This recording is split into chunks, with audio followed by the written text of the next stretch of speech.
Naiz irratian, bigarren kafea.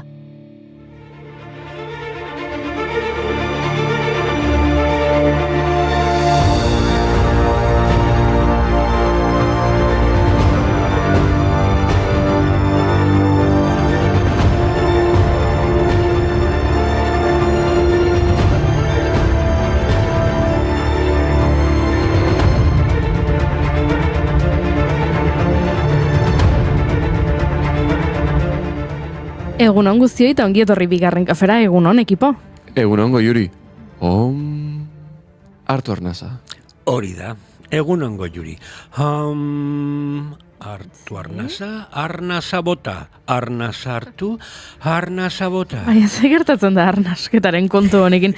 Yoga eskolaren batean sartu zarete edo ze gertatu da, ze? Ez Goiuri, lasai. Gaur arnasketaren mundu eguna da. Orain ulertzen du dena. Ondo nagola saltzeko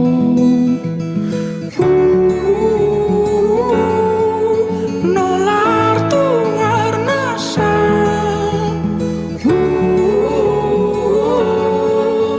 airea falta bada minera oitu denak ezin du zein eroso zegoen oroitu minera oitu denak ezin du.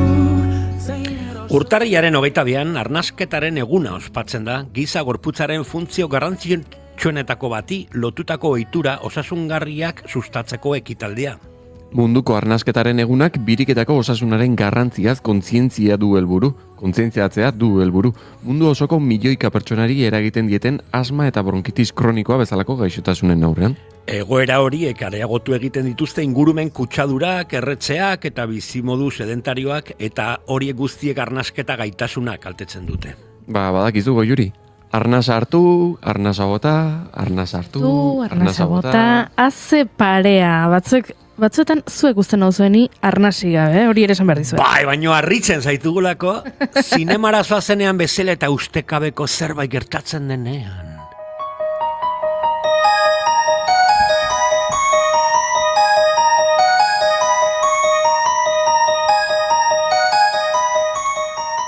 Bai, egia da, batzuetan zuek zinemak bezain beste harritzen nauzue. Ondo, ekarria mai, 1959ko gaurko egunez jaio zen Linda Blair, The Exorcist filmeko neska. Linda Dennis Blair Missourin jaio zen. Estatubatuar aktorea, modeloia eta aktivista da. Nazioartean ezaguna 1973ko The Exorcist beldurrezko filmean deabru batek hartutako Regan McNeilen papera egiteagatik. Horrez gain, Blairrek hainbat ongizatko kausa bebestu ditu publikoki, batez ere animalien eskubideak. 2004an Linda Blairrek World Heart Foundation sortu zuen. Animaliak errabilitatzen eta etxeak aurkitzen dituen irabazi asmorik gabeko erakundea. Ze hona The Exorcist, tin.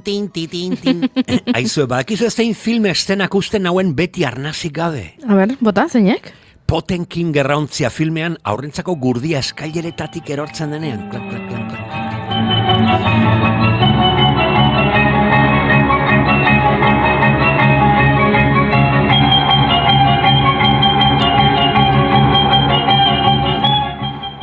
Mila 1988an jaio zen Regan Sergei Eisenstein, Sobietar Batasuneko antzerki eta zinema zuzendari eta teorizatzailea.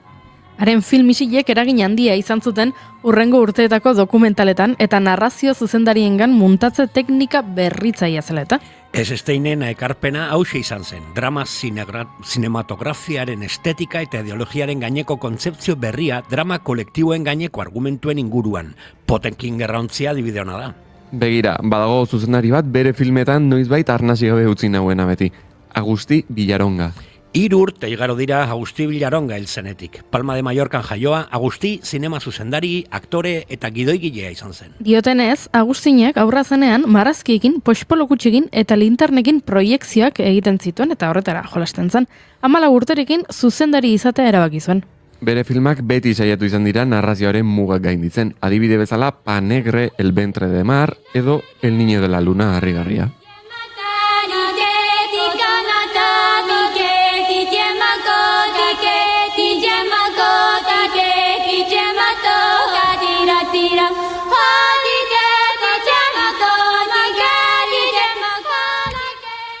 Arnasa eutxi, titit, erantzun azkar. 1984an Pedro Leak zuzendutako filma. Akelarre. Ondo!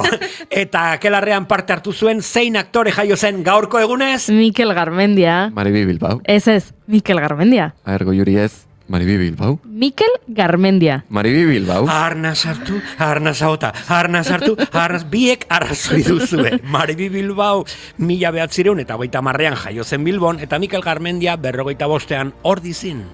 Maria Victoria Bilbao Goioaga Alvarez edo Maribi Bilbao oso ezaguna egin zen Akinoa ikien biba telesaiarekin, baina oso gazte hasi zen antzerkian lanean, Akelarre antzerki taldea sortzen lagundu zuen, besteak beste. Akelarre antzerki taldea, Akelarre pelikula, Sorgin puska Maribi. Esango nuke. Maribi, oh Maribi. Hablábamos del futuro y el futuro nos cegó. Tan solo un cielo oscuro nuestras calles anegó. Hay hombres que niegan todo lo que hay a su alrededor. Oh Maribi, oh Maribi, oh Maribi, oh Maribi, oh Maribi. Eta Mikel Garmendia Agirre ez izenez kuturro euskarazko antzezlerik ezagunenetarikoa izan da. Zineman 25 lan baino gehiagotan hartu zuen parte eta antzerkian ere nabarmena izan da bere presentzia. Euskal Herriko aktore profesionalen dekanoa deitu izan zaio. Eta aipamen berezia merezi du Goenkalen izandako parte hartzeak. Alaxe da, bai. Etxe askotan Mikel Garmendia beti gogoratuko dute Jose Mari bezala. Birikak geldituko zaizkizue sintonia hauen zutean, askori begintzat.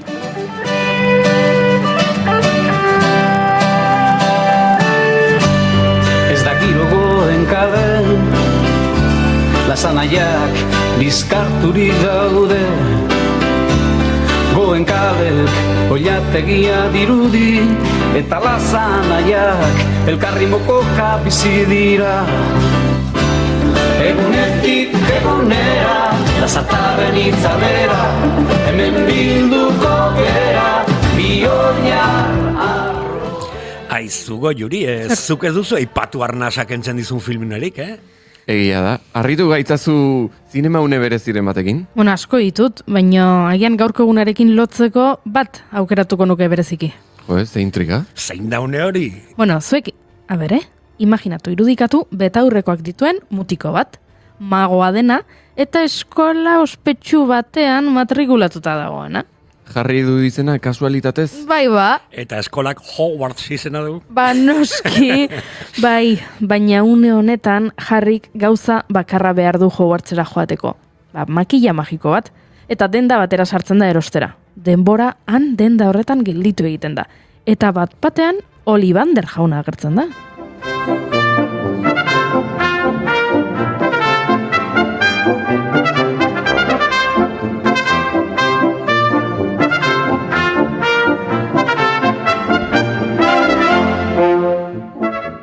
Haze lotura magikoa, Ollivander aipatu duzu eta norki interpretatze zuen Ollivanderren papera? Ba, John Hart aktore britainiarrak, Hart 1940ko gaurko egunez jaio zen Chesterfielden eta zinemantzerki eta telebistako aktore ospetsua izan zen. Eta Hartek arnasestuka utziko zaituen beste eszena bat badauka. Alien filmean izaki alienigena bat ateratzen zaio sabeletik. Gogoratzen? Voldemort! Etzai gustatu aipamena hori! Nik nahiago dut Ollivander! Harry sintonia! Dumbledore jauna, zure baimenarekin sintonia jarri aurretik gaurko gonbidatuak aurkeztuko ditugu. Aiora Mujikarekin hitz egingo dugu. Urduri dago kotxadua BTS-en sarrerak lortzeko prest. Josune Gartzea de Bikuña ipuin kontalariarekin ere arituko gara. Eta herrizoma elikadura sarea ezagutuko dugu. Hermion, orduan orain bai! Harry sintonia! Ba, orain bai aurrera. Arnaz hartu, arnaz abota. Arnaz hartu, arnaz abota.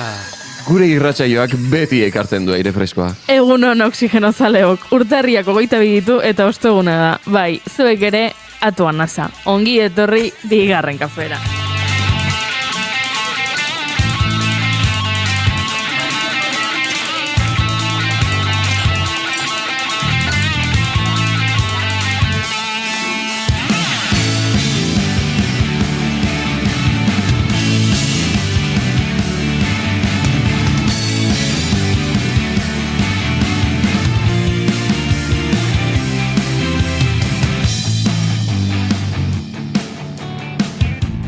Zuekin, Mai Gorostiaga Dumbledore Pozo. Gaixo, entzuleok, hartu arnasa, bota arnasa. Eta zuekin, eneko Iturbe Otamendi, eneko da gure Harry, esango nuke. Bai. Zuzara bai. gure Harry Potter. Bai, nik esango nuke baietz, Egunon. Gainera, egunon, bai, lehenik eta behin. Kao, nik berez betorrekok erabiltzen ditut. Bai, batzuetan. Batzuetan, bai. Eta umetan bai esaten ziaten Harry Potterren antza nula. Begira, horregatik, gure Harry zara. Bai, agian.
Esan bezala egunon guztioi bigarren kafera ongi etorri gurera, irratsaio honek 1112 du. Bat bi.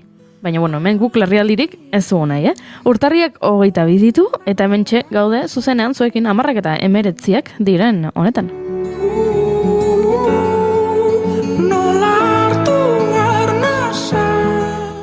Eta hasieran pixka bat entzun dugu Janus Lesterren kanta hau, baino oso aproposa da gaurko egunerako, izan ere esan dugun bezala, urtarriaren 22 arnasketaren mundu eguna da, beraz. Nola hartu arnasa abestiarekin emango diogu hasiera maite duten tarteari. Denak ezin du, zein eroso zegoen oroitu.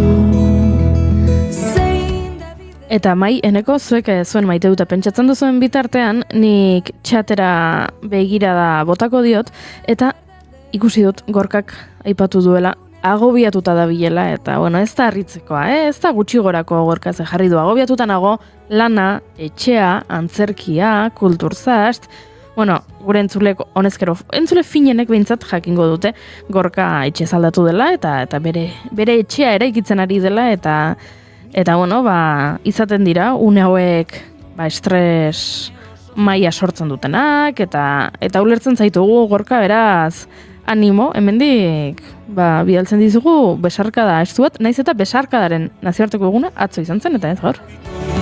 Denak ezin du, zein eroso zegoen oroitu, minera oitu. Denak ezin du, zein eroso zegoen oroitu. Eta ordan nik uneo probestuko dut kontatzeko Gorkari eta gure entzule guztiei, beste entzule guztiei, eta baita Mai eneko zuei ere estresarekin asko laguntzen nauen teoria bat. Bota. Kontatuko dizuet, eta agian hau izango da nere maite duta, begira. Zuk estresa izaten duzu normalean bizitzan gauza asko kudeatu behar dituzunean aldi berean. Izan daiteke etxea, umeak, eskola, ikasketak, lana, antzerkia, bertsolaritza, bueno, edo zer gauza, ezta? Behin irakurri nuen liburu baten eta saiatzen naiz hau aplikatzen, gauza asko dituzunean, jakin behar dezula gauza horietako zein diren kristalezko bolak eta zein diren gomazko bolak. Zer esan nahi du horrek? Bueno, kontua da bizitzan oreka mantentzen saiatu behar garela, ezta? Eta estresa dela, bola asko dituzenean eskuartean, eta ai ama, ari naiz ni hemen malabarak egiten bolekin, eta ez naiz, ai ama, eta bapatean jaurtitzen didate beste bola bat, eta beste bat, eta lan berri bat, edo amona gaixotu da, edo beste zerbait, kotxea izorratu da, eta orduan geroz eta bola gehiago da bozkazu. Baina, arazoa ez da bola asko dituzula. Arazoa da, ez dakizula zein bola diren kristalezkoak eta zein bola diren gomazkoak. Gomazko bolak, eskuak enduta ere, lurrera erortzen badira, ez da ezer gertatzen. rebotatzen dute, edo hor geratzen dira, hartuko dituzu geroago. Kristalezko bolak aldiz, eskuak entzen baduzu eta bola lurrera erortzen bada, puskatu egiten da. Eta hori da lehentasunezko arazo bat, ez? Zuk kudeatu behar dituzun gauzen artean, jakin behar duzu, zein dira kristalezkoak, zein dira gomazkoak, eta zuk indarrak neurtu egin behar dituzu, eta indarrak jarri kristalezko bola hoiek ez erortzean. Ze bola guztietara ez gara iristen. Eta hori onartu egin behar dugu. Zuk izan nahi duzu, agian, imaginatu, gertuko adibide bat jarriko dut. Nere bikotekidaren aita, orain une hauetan ospitalan dago, ez? Eta nere bikotekideak, orain kudeatu behar ditu, aitaren zaintza, lana, ikasketak, oposaketa batzuk prestatzen ari da, bere bikote harremana, naizelani, bere kuadrilla, dena ezin da. Ez da inor iristen denera. Hor badaude kristalezko bola batzuk, agian izan daitekela aitaren zaintza. Horri ezin dio uko egin. Hori kristalezko bola bada. Baina lagunak izan gaitezke gomazko bola. Orain, guri ez badigu kaso egiten, lehen bezain beste, lasai guk ulertuko dugu. Eta gero, bola hori berreskuratuko du, lasaiago dagonean. Ulertu da kontatu nahi nuena? Bai. Zaindu beti kristalezko bola.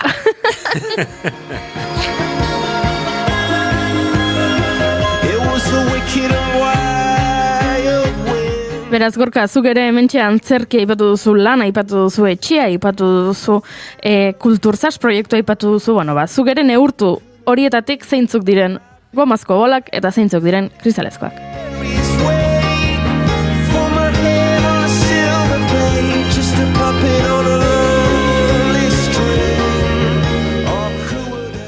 Neko, gure Jarri, zer maite duzuzuk? Bira, nik maite dut, atzo gertatu zitzaidan gauza bat, ze aspaldiko partez, DBH lauen nere klasekidea izan zan batekin topo eginun aspaldiko partez. Eta ilusio egin zidan... Klasekide honekin ondo? Bai, eski. Bale, Erasmusera joateko tanden horrekin, ez hain ondo, baina honekin bai. Ja junda eta... Junda, kanpoan dago, bale. Aztu egingo dugu. Bale, oso ondo. Baina beste ikaskide hau ondo? Bai, beste ikaskide hau ondo. Eta, 6 bat urte izango dira, ez garena egon, edo ez garena egon. Eta hori, maite dut, aspaldi ikusi ez duzun pertsona batekin gurutzatzea, eta berarekin hitz egitea, bizitza zenbat aldatu den, kontatzea batak besteari, azkenean, bizitzak, aldaketa asko ditu, 6 urteetan, eta bai, maite dut, nolabite, eguneratzea, aspaldi egunetzaren pertsona batekin. Oso ona.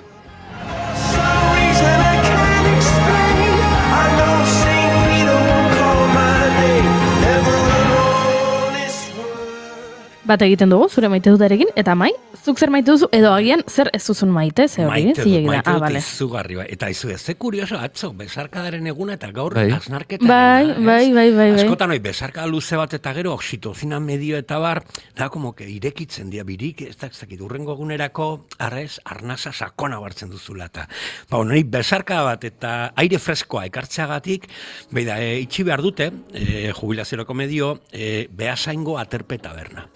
Beasaingo Aterpe Taberna izan da templu bat, Goierriko, Euskal Herriko margolarientzat. 28 urte erakusketa erakusketa pioa jarri dute, konstantemente, Txomin Ferreira eta Aurora Rodríguezen gidatuta. Nire astapenean egondakoa naiz ipuinak kontatzen, erakusketa bat olerkiekin eta ipuinekin, nire txiflo paiazoa lehenengo ikuskizuntxo bat, lehenengo intervenzioaren bat Aterpe Tabernan izan zela, guain dela 30 urte, eta benetan horrelako tenpluak ofean taberna baten bihurtzen dela museo bat artistentzako batez ere hasiberrientzako eta horrelako lehiaketa zegoen eta bihar omenalditxo bat ingo dutela Usurben, bai Txomin bai Aurorari eta larun baten jaisten da taberna eta izugarri maite dut Aterpe, alde batetik triste, beste alde batetik oso eskertua egindako lanagatik eta ulergarria bai iztea, beraz bezarka handi bat Txomin eta Aurorari eta maite zaituztet.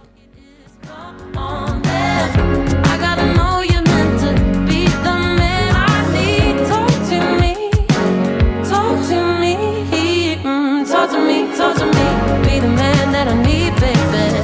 Talk to me,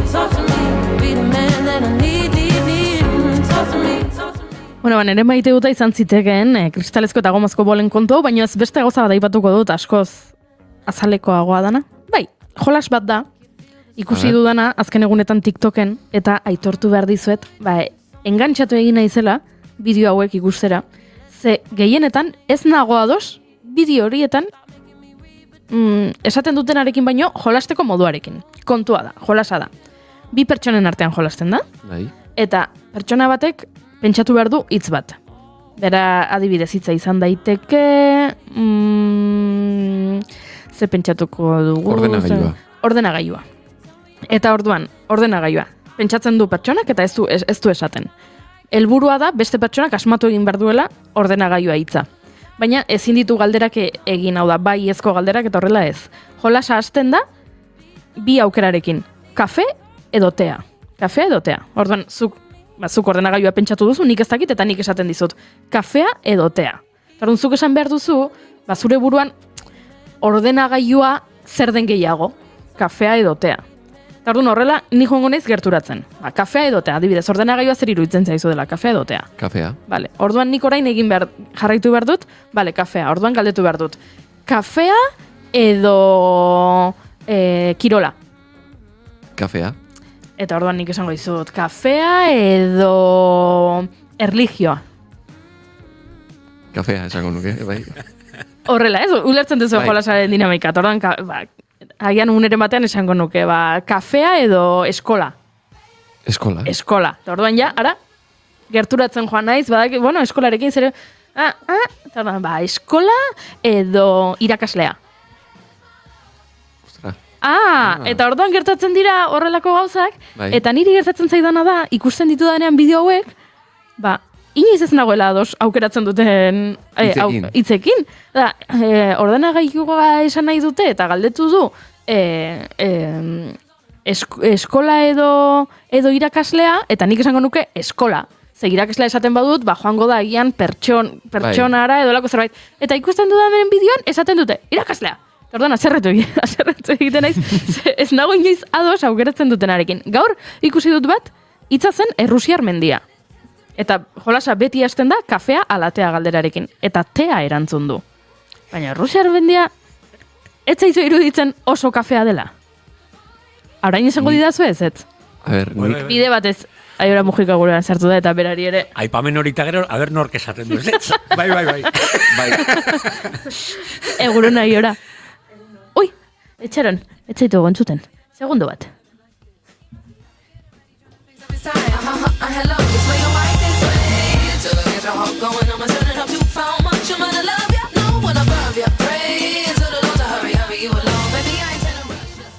Egunon? Egunon, aiora, orain bai? Egunon. Ze bajo entzute zaitu dan? Ai, bastakit. Atxein hor entzute zaitut. Entzuten hau zuen? Bai, kaixo. Errusiar mendia, kafea edo tea da? Ja, klaro, ezuk esan dezu ja oso kafea dala. Bueno, barka. Nijo naiz pentsatzera, Errusia, Asia ingurunea, igualtea, handik, nik juntzait pixkat horra baita, Agian horregatik. Nik egin dut lotura emozioak eta pixkat indarra, adrenalina, hori da. Zentzua zureak, Baina, orain hau esan didazula, agian, hasi nahiteke ulertzen zergatik ikusi dudan bideo honetan Errusiar mendia tearekin lotu duten.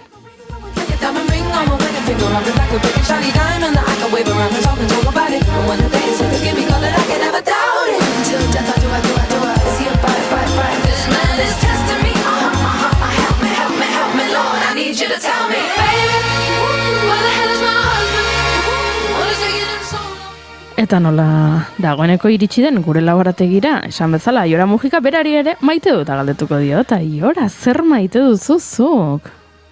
Bale, prestatutan etorri.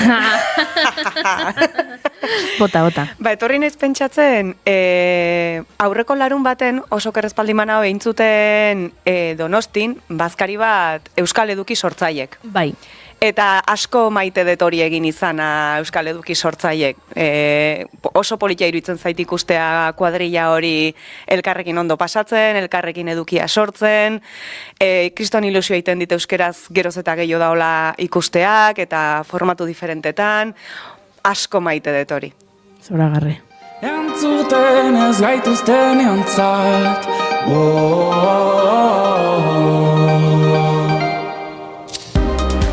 Ba horrela, gure maite dutak elkarbanatuta prest gaude gaurko saioari ofizialki hasiera emateko.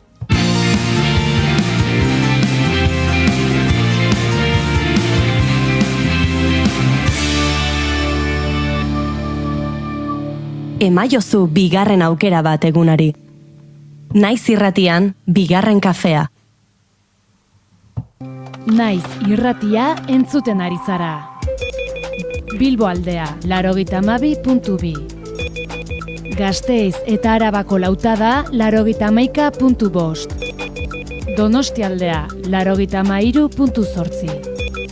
Gernika, 96.7. Leitza, 95.1. Bortziriak, 103.1. Urola, 91.8. Goierri, 102.2. Legazpi, 94.6. Naiz irratia.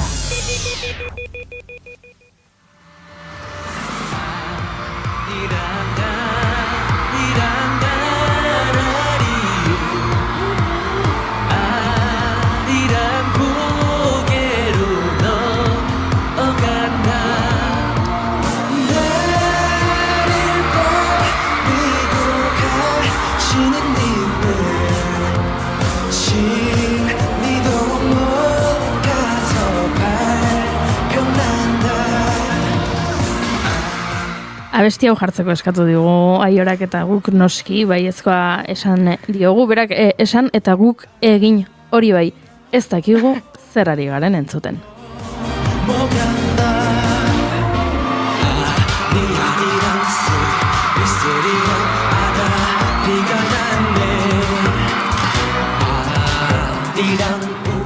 Badakiguna da, badagoela hementxe mutil talde bat oltza gainean abesten, eta iaia beraien ahotsak baino gehiago entzuten dela publikoaren arrabotsa.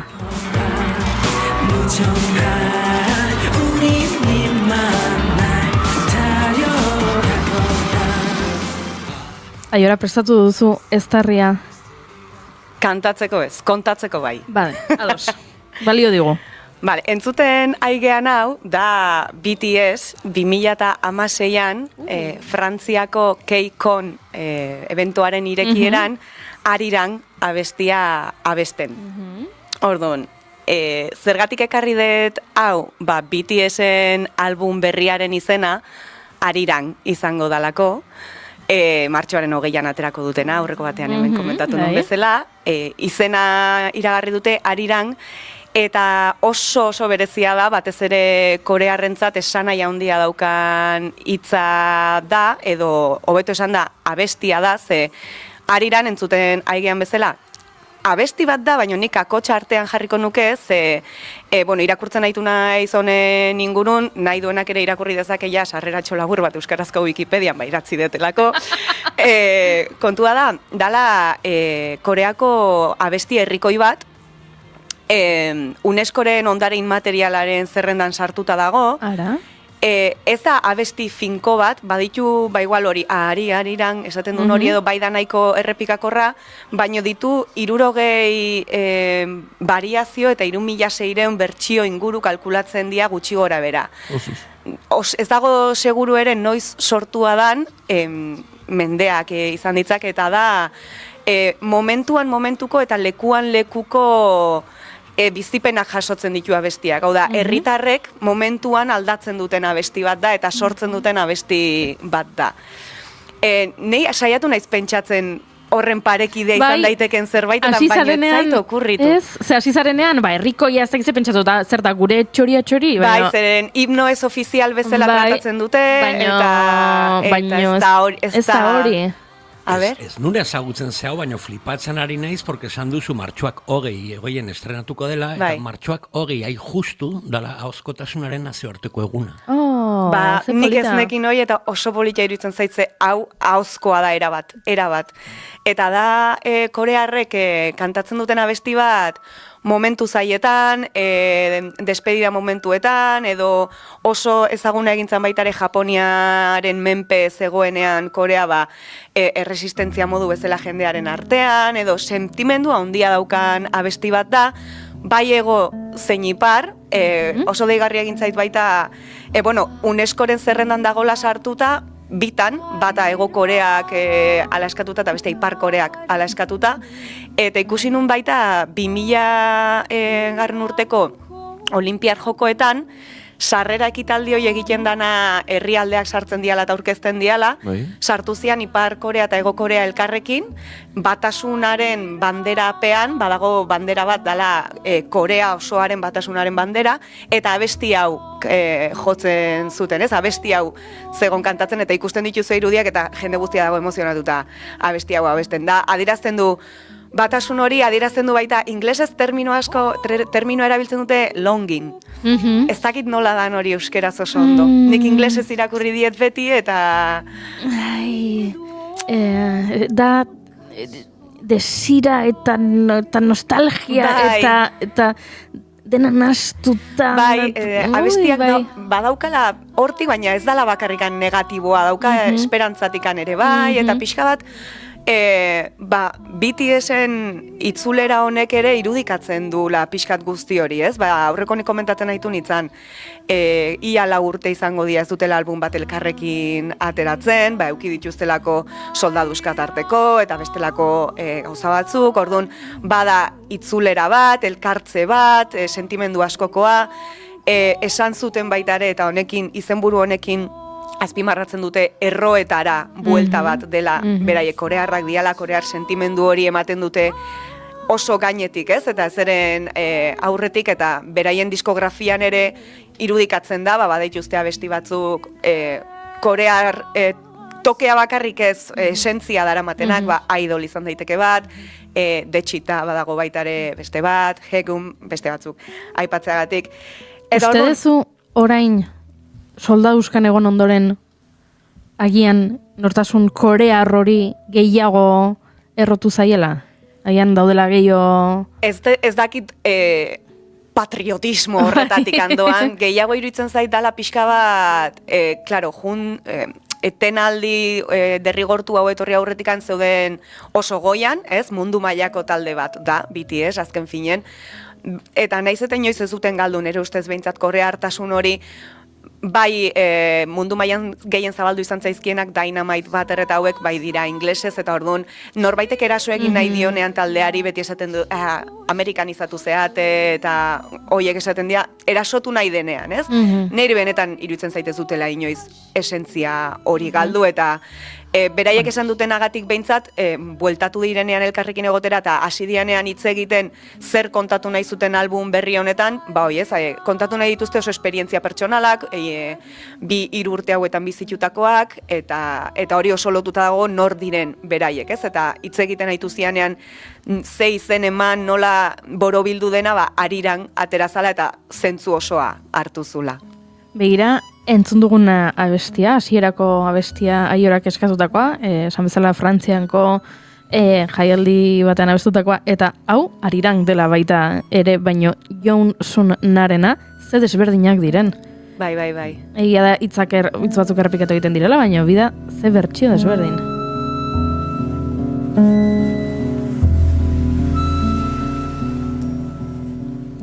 Enbidia eman dit pixka bat, ahozkotasunaren tradizio honek, eta guk ez edukitzeak abesti bat horrela moldatzen duguna, egia da guk dauzkagula bertxotako doinuak, eta bertxo desberdinak egiten dira horrekin, eta doinu berean oso gai desberdinak lantzen diren bertxoak dauzkagu, baina horrela kontzeptu horrek enbidia eman dit. Kontzeptu bezala da abesti berdin baten bidez herri baten historia kontatzea. Ze bakoitza kontatzen du berea, bakoitza kontatzen du bere momentukoa, bere lekukoa, orduan daude leku variazioak, gero oso kerrez baldin banago badago igual estandarragoa den baten bat, edo ezagunagoa den baten bat, ez? BTS-ek kantatu zuen adibidez Frantziak honetan, izango da estandarrago bat, baino abesti hortan ere ikusi detenagatik sartu zituzten beraien esaldi propioak, hau da, egin zuten beraien ekarpena ere Frantziako hortarako, eta gaina, esanguratsua iruditu zitzaiten, Frantziko keikon batetara zoaz, irekiera ekitaldi batetara, eta zure abesti bat aukeratu beharrean, zure herriaren abesti bat aukeratzen duzu presentazio moduan, eta horregatik esan nahi dut BTS-ek koreartasun hori eta identitate hori bai eman dula beti lehenengo lerro hortara, eta adibide polita iruditzen zait, orduan, izenaren atera zanean, hori ez, zergatik korear aldeak egintzun, eta nazioarteko aldeak egintzun, zer da hau, guazen ikastera, guazen ikustera, guazen jakitera zer dan ariran nahu, ez? Eta ni bezalako jendeak egintzun, ez dago euskerazko Wikipedian. Idatziko dut. Oso polita da, erabiltzea zuk zure ospea, konsiente izatea mundu mailan ospea daukazula, eta globalizazioaren adibide hori erabiltzea, zuk zure herrian hain errotuta dagoen zerbait erakusteko, ez? Berdina pentsatzen dut gertatzen denean, ez dakit, atzotan esango diazu errepikatu egiten naizela, baina joaten bada peio reparaz, la revueltara, eta abesten du euskeraz, agian ez ditu zale berriak ez zaizkio biderkatuko gaztelania zabestuko balu bezala, agian ez? Baina joaten da, eta kantatzen dizu zerbait euskal mitologiarekin zerikusia duena, eta orduan Espainiar estatuko jende asko hasten da ikertzen, zer da aipatu duen Mari hau. Zer dira hemen hor dauden izaki bitxi hauek, eta orduan jendeak horren bidez ikasi egiten dut. Orduan gustatzen zait erabiltzen duzunean zure ospea, zure herria, agian, zure herriaren mugaz aratago. Gainean nik uste, nabaritzen dela noiz egiten duen jendeak hori disfraz moduan, hau da, jantziko dut orain euskalduntasun edo ez dakizertasun mozorro hau, hemen aurrean eksotikoago edo agertzeko eta pixka bat hori izateko edo nork eta noiz egiten duen genuinoki eta benetan. Ez, gaur importanteagoa da ni izan beharrean, ni izatea zerbaiten ordezkari, ez? Eta horren izenean hitz egitea. Eta nik uste, nire ikusitakotikan BTS-ek hori daukala, ez? Izan beharrean zerbait mozorro bat jazten dutena da oso genuinoa, nundik datozen, eta ni honekin ez nago hain seguru ez dakitelako eta ez detelako hainbeste ikusi, baino askoren iritziz bai esaten dute BTS askotan ez dala hain maitatua izan Korean bertan, ez? Ez dalako talde handi batetik datorren talde bat, eta han oso establezituta daude jerarkia horiek, ez dituztelako gauzak egin igual han establezituta dauden bezala, orduan herrialdearen gandik, beraren gandik ez dutela igual jaso eman duten guztia. Hori da batzuen iritzia, ez dakit esaten ala den. Esaten da inorez dela profeta bere etxean, ez? Edo horrelako gauzak esaten dira. Baina bai da zerbait eman dutena beraiek aurretikan. Kontatzen ari zaren honekin, beldurra ematen dit Mai Gorostiagak. Ze mai kapaza da hartzeko kontzeptu hau eta hasiko da zerbait sortzen ahozkotasunaren. Ez nuen ezagutzen, eta justo, aurten ospatu beharko dugu arrasaten berriro ere, hauzago jaialdian, martxoako 20, eta pentsatzen ari naiz, nola edola, arirangekin zerbait lotu.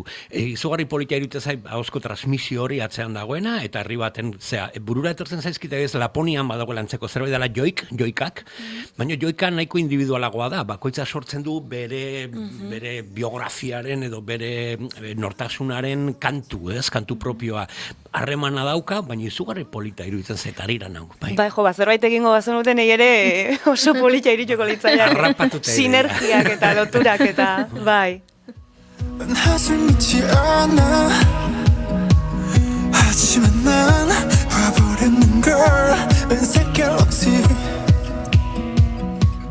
Kontatzen ari zaren hau oso polita da, baina zure egun hauetako sentsazioa ez dakit polita den, ze urduritasunak jan egingo zaitu aiora. Estresak jotan hau. Bai, turra egin behar du BTS-ek, oso pozi gaude, baino urduri gaude. BTS-eko kontzertutarako sarrerak lortzea ez da erresa izaten. Europan, zorionez baditugu 5 geldialdi, 5 hiritara etorriko dira Europan. Eta zu prest zaude edozeinetara joateko? Prest edozeinetara joango nintzateke, baina kontua da, sarrera salmenta aurretik dago sarreren aurre salmenta. Dala armi bazkidetza daukan jendearentzako egiten den aurre salmenta bat. Orduan, aurre salmenta hortarako bazkidetza hori daukazunean eman dezakezu izena 3 hiritarako. Ados. Nik eman dut izena Madrid, Bai? Paris eta Bruselaseako. Bai. Eta badaukazu gustatuko litzaizuke, nahiago nuke Madrilen ze jende gehiago ezagutzen dut joan daitekena, edo ilusio egiten dit Bruselan beste gauza honengatik. Gure lagun taldetxoan, Madrid bai da helburutako bat, ju nahi dugu Madridea, baino taldetxoko lagun batek ezin du Madridera jun, eta gainera... Datarengatik. Bai, datarengatik, lanagatik, gainera orain arte ezin izan du kontzertutara atera, Amsterdamea jun ginen adibidez aurreko udaran, beak ezin izan du jun, kontu legalak eta paperak eta historiak, aurreko batean hemen kaso egin genion nire lagun Julianari, eta aurten jun daiteke Parisera, orduan helburua da Madridera jutea eta Parisera berarekin, eta Bruselasekoak lortu nahi ditugu, Madrid, Paris ez bada lortzen, Bruselas edukitzeko kontua da, hori, sarrerak jartzen dirala salgai gaur, bai, hemendik atera eta korrika jungo naiz kotxeen etxera ordenadore aurren jartzeko. Eta, egia esan esperientzia bat izaten nahi da sarreren kontua, Nik ez daukat aurre esperientziarik olako mailako kontuetan ez dakit gehiegi, baino ez dituzte prezioak esan, adibidez. Hori bai izan da keja handi bat, hau da, filan jarri arte ez dakizuzten bat kostatuko. Horrela esango nuke Rosaliaren azkeneko kontzertua, Taylor Swiftenak, horrela izan direla, bai. Claro, nik ez dakit, eta ez zait ondo iruditzen. Orduan, olako gauzak ez, edo zer egongo den, zer ezan egongo, kontua da ere, atzo iragarri zutela Madrideko kontzerturako aurre salmenta ez dala gaur izango, biharrera aldatu dute. Eta zergatia... Ez dute zergatirik esan, uste da, aldatu dute Madrideko kontzertuko aurre salmenta eta Mexikokoa. Eta batzuen ustez da, keja asko egon dialako bilekutan, hori prezioen informazioa ez ematearena, beraz esan dute gaur emango dituztela prezioak, eta bihar jarriko dala salgai, baino, klaro, jendeak azpigitura bat montatu du gaur egonal izateko sarrerak erosten, jendeak jai eskatu du lanean, bidaiak aldatu dituzte, klaro. Jai, eskatu du jendeak lanean, horrek harritu zaitu zeneko baita. Egon beharra daukazu sarrerak erosteko prest, bestela geritzen zeak gabe, eta egon behar dezu ordenadore aurren, mobilakin egon daiteke jendea, baina... Zer duten da? Bruselaseko ordu batetan, egon behar dezu 12 erditan ja sala desperan, ze dago fila egiteko itxaron gela bat. Eske. Eta gertatu daiteke igual ez dakite, ni bildurra daukat Madrilekoa bukatzea edo, eta hartzen de Bruselakoa, porque nola aldatu dute Madrileko eguna, horren atzean igual marketing kampaina bat dagoela, betetzeko Brusela edo beste batzu. Ez, beteko dira. Bai. Hemen arazoa gehiago izaten da sarrera lortzea, sold out egingo da, bai. Ez, gehiago izan daiteke hoi, kejak egon dian ez eta hola, esan beharrean prezioa lehenago egin dutela, prezioa esango dugu berdin, ostegunean, eta sarrera jarriko ditugu ostiralean. Orduan, 2 urduritasun egun dauzkagu orain. Gertatzen da kontzertu hauetan, adibidez futboleko partida garrantzitsuetan bezala sarrera gabe geratzen balin bazara estadio barrurako, estadio kanpoan elkartzen dela jendea naiz eta sarrerarik ez eduki. Nik asmoa den Madridera juteko, sarrerarekin edo sarrera gabe. Gaina ambientea izugarria da. Jendearen artean dagoen giroa eta oso polita da. Eta gero, gaur ez balin badugu sarrerari lortzen, salmenta orokorra gero larun batean da.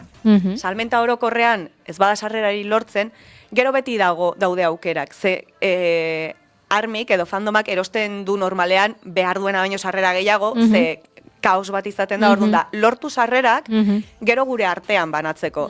Eta ebitatzeko iruzurtiak, sarrerak erosten dituztenak gero prezio 3koitz, 4koitzean saltzeko. Oso gaizki ikusia dago zaleen artean. Bai, hori ebitatzeko konsigna edo leloa da armi erosi sarrerak, gero infrastruktura oso bat montatzen da badaude Twitterren kontuak urteak daramatzatenak, hori ez, trukea verifikatzeko eta olako gauzak egiteko. Orduan, esperantza ez da inoiz galtzen. Nik ikusi dut, bai, egon naiz kontzertuan Korean eta egon naiz kontzertuan Amsterdamen, eta ikusi dut egunean bertan jendea sarrerak lortzen. Orduan esaten duzu, bueno, beti dago kantzelazioren bat, edo estadioek ere, aretoek ere askotan egiten dute, ez dute dena ateratzen aurretik, eta astebete lehenago edo esaten dute, ui, beste 200 sarrera ditugu. De repente handitu da estadioa edo zer gertatu da. Orduan, bueno, plana, ja Madridera jungo gea seguru, hoi ere izaten da sarrera lortu aurretikan, lortzen dezu lotako lekua. Hori ere bai, karo, hori ere kontuan hartzeko da. Aterazianean turreko datak eta lekuak, izan zen, guazen behidatzea hotelak, Madriden, Parisen, Bruselasen. Gero prezioek egiten dute gora, lekuak bukatzen dira segituan, orduan, joateko garraioriko haindik ez dugu lotu, jende askok egiten duna da hegazkina, eta, klaro, estatu batuetan adibidez, hegazkina izaten da normalean, mugitu behar izaten dutelako. Hegazkina eta hotela, turreko datak eta lekuak ateratzen diren egunean. Eta gero, sarrerak. Ikusi dut, oso giro antzekoan, susmoa bazegoela Harry Styles abeslariak ekainean kontzertu bat eskainiko duela Londresen. Ekainean, baina ez dago datarik ez dute iragarri. Ordan ikusi dut, jendeak hartu dituela logelak ekaineko asteburu guztietan, eta horrela, behin iragartzen duenean, izango da, bigarren larun batean, ekaineko bigarren larun batean, orduan kantzelatu besteak, baino bada ez badago jendea dauzkana hartuta ekaineko Londreseko hoteletako asteburu guztiak, kontzertua iristen bada. Gainera dena da susmoa, baina hortik abiatuta, horrela bizi gara. Gero, Korean adibidez, emango dute kontzertua, Seulen baina Busanen ere emango dute, bigarren hiria handiena, eta Busanen emango dute beraien urte hurrena den egunetan. Ni izan nintzen festa ospakizunetan, hori aurten izango da beraien kontzertu bat Busanen, eta berdina gertatu da. Jendea hotelak hartzen hasi da, igo dituzte hainbeste prezioak, gobernua atera behar izan dela esaten, ez. Muga jarri bartzaio honi. Ezin da hola izan, gure herrialdeak ezin du irudi hau eman, ezin dugu laibili, ez dakit azkenean praktikoki ze arau edo nola jarri duten, baina izan da inbesterainokoa atera behar izan dela esaten, ez. Begira, futbolan ere gertatzen da, Denbora guztian futbolarekin alderatzen dut, noiz aipatu izan dugu hemen jendeak kritikatzen duela zaletasun ero hau, baina gero asko zeroagoa dela astebururo zure taldea ikusteagatik gaur Manchesterrera eta hurrengo hilabetean Txiprera joatea erreala ikustera. Eta hori ez da inbeste kritikatzen eta zaletasun ero bat da.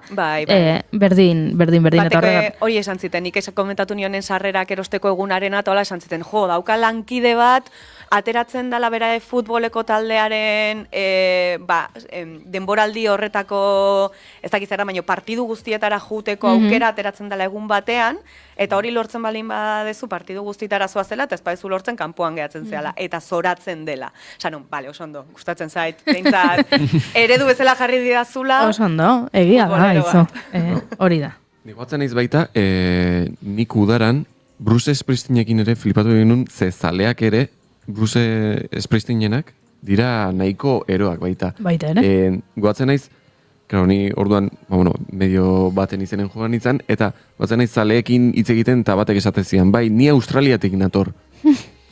Eta tur guztia jarraitzen ari naiz. Ni flipatzen geratu nintzen. Dirua daukan jendeak iten ditu gauza batzuk. Aizo, zora garria,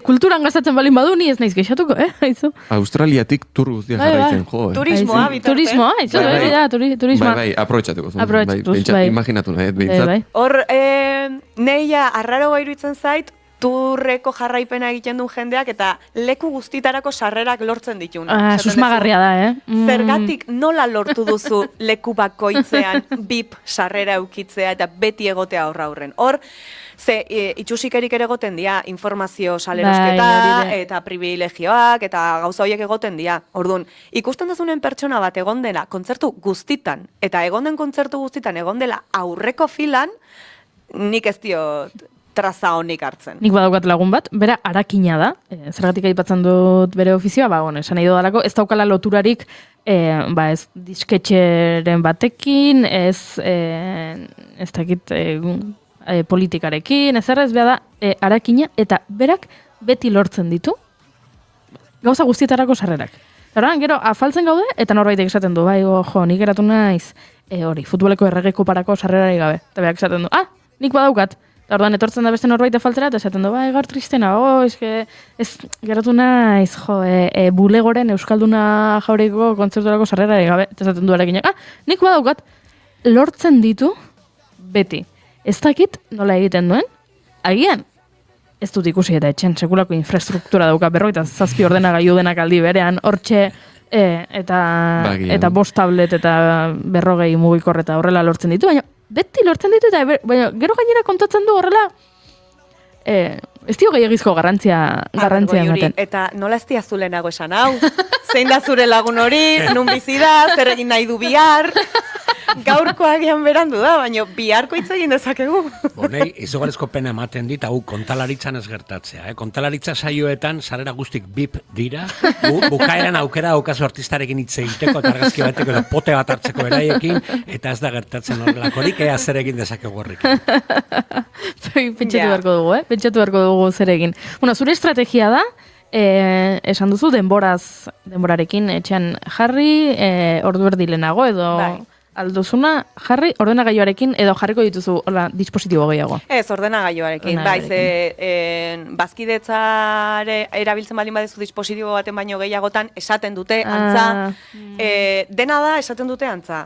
Ticketmasterrek ematen ditu irizpideak, baino gero zakizu oso ondo zer gertatuko da sartzen zean arte. Baina, esaten nomen dute batzutan dispositibo diferenteak detektatzen ditunen botatzen zaitula dola. Ni ordenadorekin egon naiz. Txintxo. Saiatu, lasai, ikusi dut saioaren hasieran egin dezutela arnasketa. Igual balioko hartu arnasa, bota. Gauza bakarra geratzen zaigu hori zuri izateko. Jakin behar du, lortzen dituzunean, ze badakigu lortuko dituzula, lortzen dituzunean, guk jakin nahi dugu lortu dituzun ala ez dituzun lortu, Kontatuko dizuet, esango dizuet. Igual etorri beharko detelako, ez dituz lortu, mesedez norbait baldin badago, lortu dituena, sarreratxo bat, mesedez. Gertatu daiteke, agian hori ere buruan eduki behar da. Hau da, sarrerarik ez baduzu lortzen, esan duzu, joango zarela, ala ere... Eta hori da, armi sareak. Ditugu beste lagun batzuk ere aidianak beraien kabu sarrera lortu nahian, orduan badakigu beraiek sobran baldin badituzte hitz egingo degula, guk sobran baldin baditugu hitz egingo degula, eta gero hori izango da, ados, ez dugu lortu gaur, ea larun batean, ez dugu lortu, bale, ze aukera daude, guazen behidatzea. Lasaitasunez. Oso ondo, ikusi nahi zaitugu Madrilen, Bruselan, Parisen, edo azkenean lortzen baduzu beste nonbait, beste nonbait, baina guk hemen bigarren kafetik nahi dugu, antxe bidali gure korrespontxal berezia kontzertura, aiora zen merezi duzu, horrelako zalea izan da, merezi duzu. Eskerrik asko, animoengatik. Animo. Bai. Guk aurrera jarraitu behar dugu, goizeko 11 dira, eta azken ordua entzuteko ere unea iritsi zaigu. Prest dago, estudio zentraletatik, Itxaso Leone Kareaga lankidea. Egunon, Itxaso? Kaixo, egunon, Goiuri, egunon entzuleok kontatuko dugu Barakaldoko udalak amaitutzat eman duela asteazken honetan, haizeak mugitutako eraikin baten fatxadako aldamio batek kaltetutako bizilagunen konfinamendua, eta etxetik irtetean udaltzaingoko agente bati soilik deitu beharko diote, irteteko segurtasun eremu handiena zein den adieraz diezaien. Aldamioa ostegun honetan bertan desmuntatuko dute. Izan ere, gogoratuko dugu gertakaria atzoko eguerdian izan zela, Barakaldoko landaburu kalean, haize bortitzak aldamioaren kontra jo zuen, mugitu egin zen eta fatxadan lotuta bazegoen ere, aldeetako baten gainean okertuta geratu da. Udaleko iturriak Europa Press albiste agentziari jakinarazi diotenez, dagoeneko ez dago bizilagunentzako konfinamendurik, baina bizilagunak atarira irteten direnean, batez ere 9 zenbakikoak aldamioa dagoen tokian bertan dagoen agentetako bati deitzea gomendatzen da, irteera segurtasun neurri egokiekin egiteko. Beraz, ez da beharrezkoa asteazken honetan gertatzen ari zen bezala telefonoz deitzea irtetera doazela abisatzeko, baizik eta irtetean agente bati abisatzea nondik igaro behar duten adieraz diezaien. Aldamioa ostegun goiz honetan zehar desmuntatuko dute, bestalde 5. ataritik 11. bitarteko saltokiak itxita zeuden gaur goizeko lehen orduan, eta egunean zehar ikusiko da hoietakoren bat irekitzen duten. Aipatuko dugu honekin lotuta ere, gertakari hori atzoko haize bolada zakarrek eragin baitzuten, gaurko egunera begira Euskalmetek abisoriak aktibatu dituela ere, haizeagatik eta itsasaldeko arriskuagatik. Bizkaian haizeagatik ezarritako abisuak gaueko 9:00 12:00 izango da indarrean haizeguneetan, eta hego-mendebaldeko boladak 100 km ordutik gorakoak izan daitezke, batez ere mendebaldeko mendi inguruetan. Kostaldean olatuek bitan joko dute batez ere, 6:00 8:00, goizeko 6:00 8:00 eta arratsaldeko 6:00 8:00. Gainera, nabigazioagatiko abisua ere aktibatu da lehen 2000-etan. Eta Donostiako kasuan udalak prebentziozko itxierak agindu ditu, itxita egongo dira hala pasealeku berria oinezkoentzat zein ibilgailuentzat, Salamanka pasealekuko oinezkoentzako pasabidea, haizearen orrazirako eta Zurriolako Kaimuturrerako sarbideak eta Jesus Maria de Leizaola pasealekurako sarbidea. Eta hauekin batera aipatuko dugu ere nazioarteko albiste bat, jakin berri dugu Europar Batasunak 2025ean elektrizitate gehiago sortu zuela eguzki energiatik eta energia eolikotik erregai fosilekin baino, bere historian lehen aldiz. Enber, pentsamendu zentroak asteartean argitaratutako datuak dira. Horren arabera berriztagarriek Europar Batasuneko elektrizitatearen ia erdia suposatu zuten, 47,7. Datu horietatik ondorioztatzen da haizeak eta eguzkiak batera 27 herrialdetako elektrizitatearen 130% errekorra ekarri zutela erregai fosilen aurretik. Izan ere, azken horiek 129% suposatzen zuten. Eta albiste hauekin geratuko gara oraingoz, 12:00 berrituko dugu informazioa, naiz erratiko informazioaren ariaren 2. edizioan. Eskerrik asko Itxaso, guk aurrera jarraituko dugu, oso proiektu interesgarria ezagutu behar dugu, eta horretarako abesti hau aproposa iruditu zait.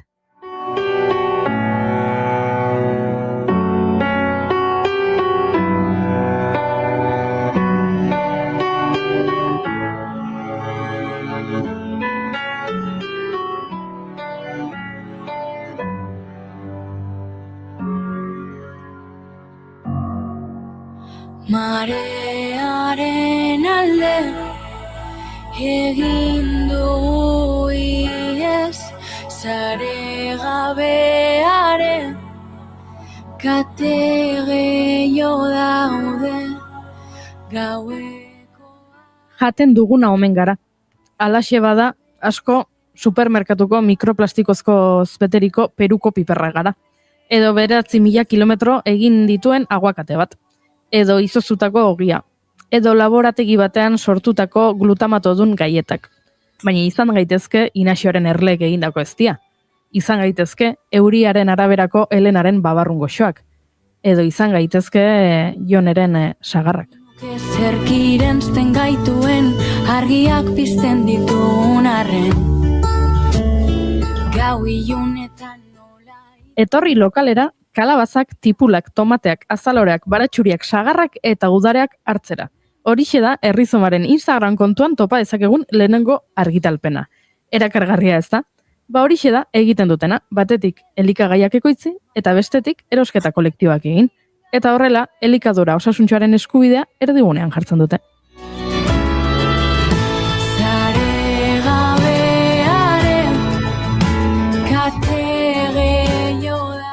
Eta nola, proiektua gertuagotik ezagutu nahi dugun, hementxe ditugu Herrizoma Gasteizko kideak Ilargi eta Ander, egunon bikote? Kaixo, egunon. Zer modu zaudete? Ondo. Bigarren kafe hartuta eta urduri xamar. Hori izango da kafean. Tranpatxo bat egin dizuet, ze ez dizuet kontatu, bigarren kafean badaudela bigarren kafeko galdera ofizialak direnak, beti gonbidatuei egiten dizkiegunak. Eta nola, bi zaudeten gaur, nik biak egingo ditut eta zuek erabaki beharko duzue, zeinek ze galdera erantzungo duen. Ados zaudete? Vale, ea ba. Lehenengo galdera da. Imaginatu orain etortzen dela zinema zuzendari bat, eta zuetako bati esaten dio, zure bizitzari buruzko pelikula egingo dut. Baina pelikulan ezin dut kontatu jaio zinenetik orain artekoa. Konta dezaket soilik zure bizitzako etapa bat. Etapa horrek nahi duzuen iraupena izan dezake, baina soilik etapa zehatz bat. Galdera da, ea ze etapa aukeratuko zenuken, gero horrela pelikula batean islatuta ikusteko. Hori da galderetako bat, zuetako batek erantzun beharko duena, eta beste galdera. Nola imaginatzen duzue edo nola gustatuko litzaizueke behintzat izatea zuen funerala, zuen hileta. Beraz, pelikularen galdera hor dago, hiletaren galdera hor dago, eta orain zuei dagokizu erabakitzea zeinek zein erantzungo duen. Zein nahi hau duzu?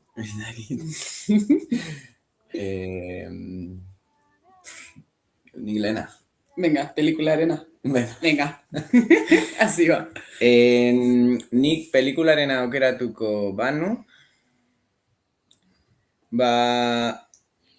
eski zaila galdera. Nik uste aukeratuko nuela zerratik ez, infantzia aukeratuko. Nolait, oraindik gogoratzen ez nahi zen zerbait da, eta agian nire ama kontatuko luke eta horrela enteratuko nintzen ze izan zen nire infantzia. Uste nahiko zoriontxoa, baina, bueno. Aitzaki horrekin jakiteko zer egin nuen gartzaroan, Horia. Oso ondo, gustatzen zaigu. Eta hiletarena? Vale, a ver, ez dut inoiz pentsatu, egia esan, baina, bueno, lehenengo eta behin gustatuko litzaeke jente pilo bat agertzea, alba da, aukeran, eta egotea bi espazio. Bat, drama espazioa, jentea negar, ez da esaten, iargi, zelako pertsona ona zen, eta gero beste bat, izatea pizkat jai giroa. Osea, ospatzeko espazio bat, jentea dantzan, musika, zuzenean, eta horrela. Osea, egon alko zinen dantza egiten, eta triste jarri ez gero, drama gelara, eta viceversa. Bueno, asko gustatu zaite aipatu duzuna, ze egia da gonbidatu asko aipatzen digutela festa nahi dutela eta nahi dituztela barreak eta algarak eta bueno, tristurari ere lekoa egin beharko zaio, azken finean bizitzaren amaieraz ari gara, beraz. Bueno, oso ondo erantzun da bigarren kafeko galderak eta orain bai horiek eginda sartuko gara gehiago mamian eta zuen proiektuan, ze gehiago ezagutu nahi dugu, badakigu Errizoma Gasteizko elikadura sarea pandemiaren ondoren sortu zela, baina jakineko genuke nola identifikatu zenuten hemen bazegoela hutsune bat, elikadura osantsuntsuaren arloan bazegoela hutsune bat Gasteizen eta nolakoak izan ziren lehenengo urrats horiek. Bai, osea, elikadura oinarrizko behar bezala interpretatzen genuen guk bere garaian, eta pandemiak hainbat gauza azaleratu zituen, berez agian bazeudenak, baina alde batetik berez existitzen zen arrakala soziala batzuen eta beste batzuen artean, eta nola batzuk erreztasun gehiago zuten, besteek baino, eta apur bat guk oinarrizko beharroiek ikusten ditugu nola baiteko eskubide bezala, edo eskubide universal bezala izango beharko liratekenak, adibidez etxe bizitza edo elikadura izan aldiren bezala, guk horri ikusten genuen denek ez genuela eskubide bera, eta ez genuela bertara horiek eskuratzeko gaitasun berdina. Eta beste alde batetik ere, uste dut gure militantzia eredu ardura arte oso zentratuta zegoela mainguru batean pentsatzeari buruz eta horrek jende konkretu batek egiten zuela. Agian, naiztak langile klaseko parte bat izan, oroar zuria, gazteak, zaintzari gabe, zaintzak ez genuen jendeak. Eta ikusten genuen kalean bestelako realitate bat zegoela, eta gauza guzti hauen olako lapiko bat ikusten genuen, eta hor, auzoan etxe bizitza lorrari erantzuteko auzoan bizi kolektiba sortu zela bere garaian, eta oso pareko Errizoma sortu ginen, zera berdinarekin, ez? Kalean kartel oso sinpleak jarriz, etxe bizitzarekin arazoa duzu, edo elikadura eskuratzeko arazoa dituzu, batu asanbladara, ez? Horrelako mezu oso simple batzuekin, Kataluniako sindikalismoa garaian hasi zela borborka, pixka bat eredua hartuta, pixka bat eginez edo ekitetik militatuz, eta pixka bat gure lerro militanteetan kalean ikusten genuen errealitate bat txertatu nahian. Ezakit, orduan, elikadura osasuntxua baina elikadura bere orokortasunean ere. Ez bakarrik osasuntxua esaten genuela baietz, baina baita ere horrek sortzen zituen kontraesanekin lidiatzen gabiltza oraindik gaur egunean. Hoi, ze interesgarria, kontraesanak, pentsatzen dut lehen aipatu duzun horietako bat badela kontraesana, ez? Nor gerturatzen den proiektura, eta gerturatzen zena mai inguru eta asanblaetara, noski, ongi etorria dela, baina kanpo jendea ere geratzen dela, eta zuek iritsi nahi duzue jende horrengana baita ere. Bai, horia, bai. Guztiz. Bai, eta, hemen uste dut izan dugula inflexio puntu bat, gure militantzia eredu edo gure planteamenduarekin. Bere garaian hasi ginen bi hildo nagusitan, hasieran gure kolektiboaz hitz egin duzunean ziren bi hildo horiek, ez? Alde batetik ekoizpen komunalarena, eta beste alde batetik erosketa kolektiboena. Ekoizpen komunalaren barruan zer egiten genuen? Sortu genituen lantalde desente, motivaziotik guztiz, ez? Alde batetik geneukan baratz kolektibo bat, gardoa egiteko taldetxo bat sortu genuen, kontserbak egiten genituenak, zenda belarritatik eratorritako kremak eta horrelako gauzak, espia ere bai, eta, gure helburua momentu oro horrekin, zen nolabait logika kapitalista hori iraultzen alegintzea eta bitarteko materialak gure gain hartzea, ez? Eta, erosketen kontua ere pixkat hildo horretan zijoan, alegintzen ginen bertako produktuak erosten, maila makro batean, makro kako txartean, gero presioa jaitsi ahal izateko. Baina, eguneroko praktika horrekin konturatu ginen hurbiltzen zen jendea, ez zela benetan gure helburuetara heltzeko nahikoa, ez? Perfila zen oso konkretua, langile klasearen kolektiborik zaurgarrienetara ez ginen iristen, eta benetan elikadura eskubidea bermatuta ez zuten pertsona horiek ez ziren hurbiltzen. Orduan, konturatu ginen denbora baten ostean, ia benetan gure eguneroko praktika horrek zentzua zeukan, ez? Eta hor erabaki genuen aldaketa bat egitea edo panorama pixkat aldatzea, eta hor txertatu genuen elkartasun biltegia. Zer da elkartasun biltegia? Hilabetean behin jartzen gara supermerkatuen atarietan, proiektua azalduz eta parte hartzea eskatuz edo, eta pertsonek ematen dizkigute produktuak. Eta lortutako produktu horietatik gaur egun sortzen ditugu 21 saski. Hemen saski bakoitzak familia unitate bati ematen dio hilabete baterako jatekoa gutxi gora bera, eta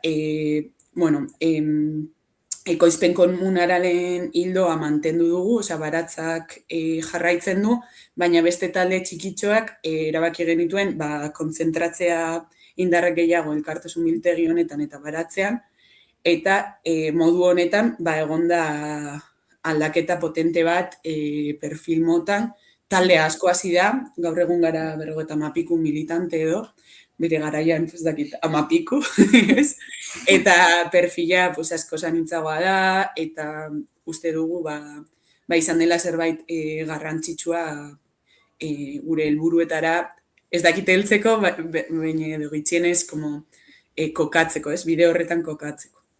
Jo, ze polita aipatzen zenun hau ez, bilakaera izan duela proiektuak baita ere, eta zuek prest zaudetela bilakaera horri onartzeko eta behar diren aldaketak egiteko, eta pentsatzen dut horren aurrean ere jendearen erantzuna positiboa izango zela.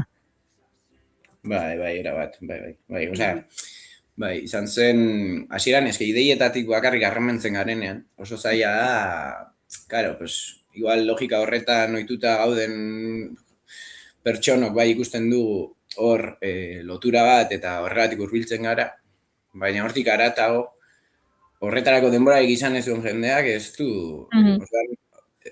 bagara horra iristen, zertan gabiltza. Importantea da ideien mundua eta ideien guda guzti honetan murgiltzea, norbait egon bara hortan pentsatzen, baina bestearekin lotura izan behar du ez. Eta hor bai lortu dugu soka bat bertatik tira egin eta kolektibo handitzeko. Txoritxo batek esan dit niri Iruñara egindako bisita batean, aritu elkar laguntza sarea ere ezagutu zenutela eta horrek ere eragina izan zuela zuen proiektuarengan. Ez dakit horrela den, ez dakit txoritxo hau oker dabilen edo zuzen dabilen? Zuzen dabil. Bai, a ber, azkenean bakarrik ez gara inoiz egon. Osea, Euskal Herria proposamenez josita dago, zorionez. Eta ez dugu ezer inventatu. Eta ez dugu ezer inventatu. Hori ere gustatzen zaigu esatea, ze egia lagun oso onak ditugula eta kide onak. Eta zentzu hontan horretan Iruñara joan ginen, pixkat galduta geunden momentu horretako batean. Aurretik Galdakaoko elkarlaguntza saretik ere asko jaso genuen, oinarri ideologikoak, politikoak bertatik jaso genituen. Baina, bueno, herri batean kokatzen zen, da Iruña beste hiri bat zenez, ara joan ginen. Eta joan ginenean ikusi genuenak benetan harritu gintuen, ez? Osea, iritsi eta bertan asanblada batean egon, 40 pertsonako asanblada batean, itzulpenak bi hizkuntzetara jaleo bat 2 orduko igande bateko asanblada bat, gu hau bete hortz, geratu ginen esaten, ostras, eta hau nola egiten da, ez? Eta hor hasi ginen galdera batzuen erantzunak topatzen, momentuan genituenak, eta batzuk topatu genituen, beste batzuk orain gure erantzun propioak ematen ari gara, baina egia momentu horretan bultzadatxo bat behar genuela, eta Iruñako lako argigune bat eman zigula, ez? Aurretik Galdakok eman da ziguna, edo beste dozein lagunek, auzoan bertan, osea, zorionez ez gaude bakarrik. Gasteizen zaudete, Gasteizen dago kokatuta proiektua eta Gasteiz aipatzen badugu, aipa dezakegu Errekaleor edo Alde Zarrean dagoen baita mugimendu guztia. Uste duzue, zuen proiektua soilik Gasteizen izan daitekela? Edo sortu zitekeen berdin beste leku batean ze batzuetan, herri baten egitura komunitarioak ere asko influentziatzen du horrelako erabaki bat. Nik uste Anderrek aipatu bezala, antolakuntza eredu hau edo ez da soilik Gasteizera mugatzen den zerbait. Badaude antolakuntza maila desberdinak, nik uste dut ez dena berdina, herri baten antolatzea edo hiri baten antolatzea, ez? Guk zorionez badaukagu hor Errekale horreko espazioa, errestasun asko jarri dizkigunak, lurren asuntoari dagokionez, baina agian herri batean ere beste errestasun batzuk izan ditzakete espazio horiek, ekoizpen komunaleko espazioak garatzeko, ez? Nik uste lekuan lekuko nolakotasunarekin badagoela antolakuntza eredu hau zabaltzen eta aurten martxan jarri dugu dinamika bat Euskal Herriko elikadura sareen artean. Hasi gara gure artean antolatzen eta hori ere garatu nahi dugun zerbait da. Egingo ditugu topaketa batzuk aurrerago, gure artean egiten ditugun lanketa desberdinak, ditugun arazo komunak partekatzeko, eta hori, Anderrek esan bezala ez gaude bakarrik, eta hori ere oso motibantea da ikustea. Aipatu duzu egoten zaretela, antolatzen zaretela eta jartzen zaretela denda edo supermerkatuen aurrean bilketa egiteko, baina beste edozein egunetan norbaitek entzuleren batek, agian janaria eraman nahiko balu zuen gana, aukera hori ere badago? Gaur egun ez, gaur egun hilabetean behin egiten du asanblada, eta gero, bilarrez josita dago astean zehar, orain lokalean argia ikusi ezkero, kutxiruro 32 da, baina, klaro, denda moduan funtzionatzen genuen ez apur bat, ekoizpen erosetak egiten genitunan, ostegunetan irekitzen zen da horre referentzialtasun bat irabazi genuen, baina ja utzi genionean hori egiteari egia dezagoela egun markatu bat hori egiten. Hilabetean behin, azkeneko igandean, egiten dugu asanblada orokor bat, horra guztia hurbildu alda, Gasteiz txikin egiten dugu, horra auzoko bizilagunen elkarte batean, eta bertan ospatzen ditugu gure asanbladak oso handiak direlako eta gure lokalean ez da delako sartzen. Eta desalojatu dituztelako beste lokal batetatik. Eta baina, oraintxe ez dauka aukerarik, baina gonbidatua da noski igande horretara etortzera eta gurean militanteak oso ongi etorriak dira. Geroz agende gehiago gara, baina lana ere esponentzialki handitzen da. Bai, eta, bueno, igual aipatzea, gaur egun lortu dugun baliabidea elikadurak kantitate horietan lortzeko bai dela supermerkatuen bitartez egitea, baina berez ez dela gure helburua hori, ikusten dugula pues, herramienta bezala, baina bai gustatuko litzaigukela etorkizunean bai egitea denda lokalagoekin edo punto fijo baten bitartez, jenteak orruztea, eta hori guztia, ez dara maguen beste denbora ere formatu honekin, urte bete eta hilabete gutxi, eta, badaude asmoak honi buelta bat emateko, ez da gehien gustatzen zaigun kontua ere supermerkatuekin hor ibiltzea, baina, hau lantzeke. Bai, esan dezakegu, ez? Bai, hori, baina aldi berean ere daukagu lur batzuk orain, ez dakit hektarea erdi edo hor lautadan, eta hor ziurren frutarbolak landatuko ditugu. Bueno, apur bat, pixkanak ere bestelako hildoa ere lantzen goaz. Galdetu dizuet, nola irudikatzen zenuten zuen hileta edo zuen funerala, eta galdetu nahi dizuet, nola irudikatzen duzuen proiektua, hemendik 5 urtera adibidez. Bueno, nik ere ez dut ariketa guegi. A ber, erantzun bat emangoa, no? Edo, a ber, Ilargi, zugero. Hombre, 5 urte igual da gutxi, baina, ya que estamos, Gasteiz guztia egotea antolatuta eredu honetan, ez? Bai, hori da. Eski, azken finean, elikadura ez duzten aitzaki bat izaten ere aldi berean, ez? Evidentemente da oso gai zentrala gure bizitzetan eta arazo bat suposatzen duena, baina guk arazoa estrukturalagoa ikusten du.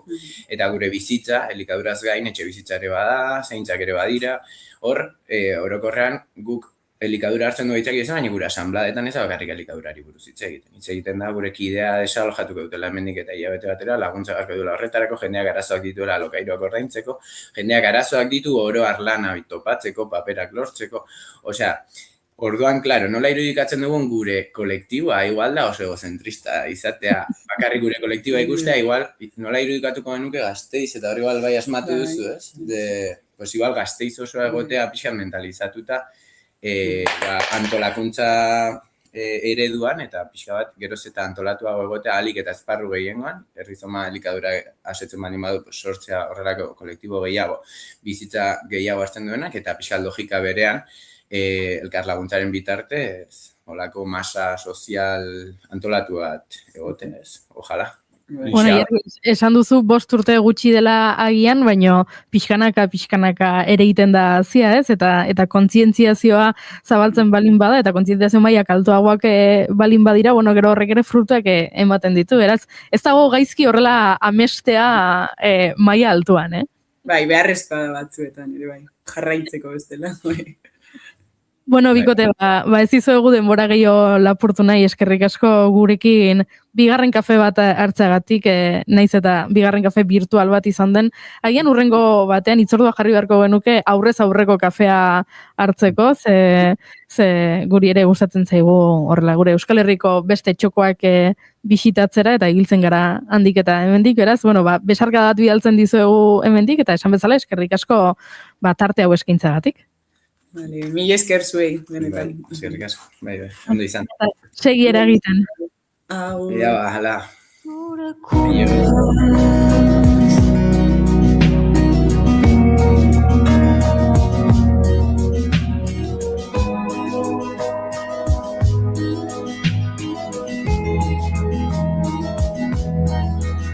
Zutaz oroitzen naiz.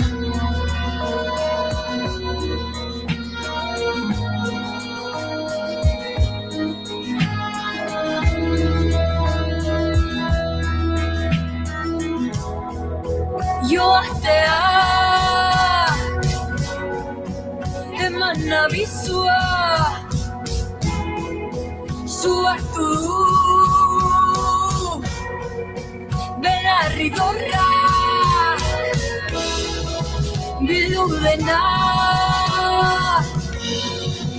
guazen hemendik negarrezari dira helduak ta aurrak ere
Bigarrenak ez direlako beti okerragoak, bigarren kafea.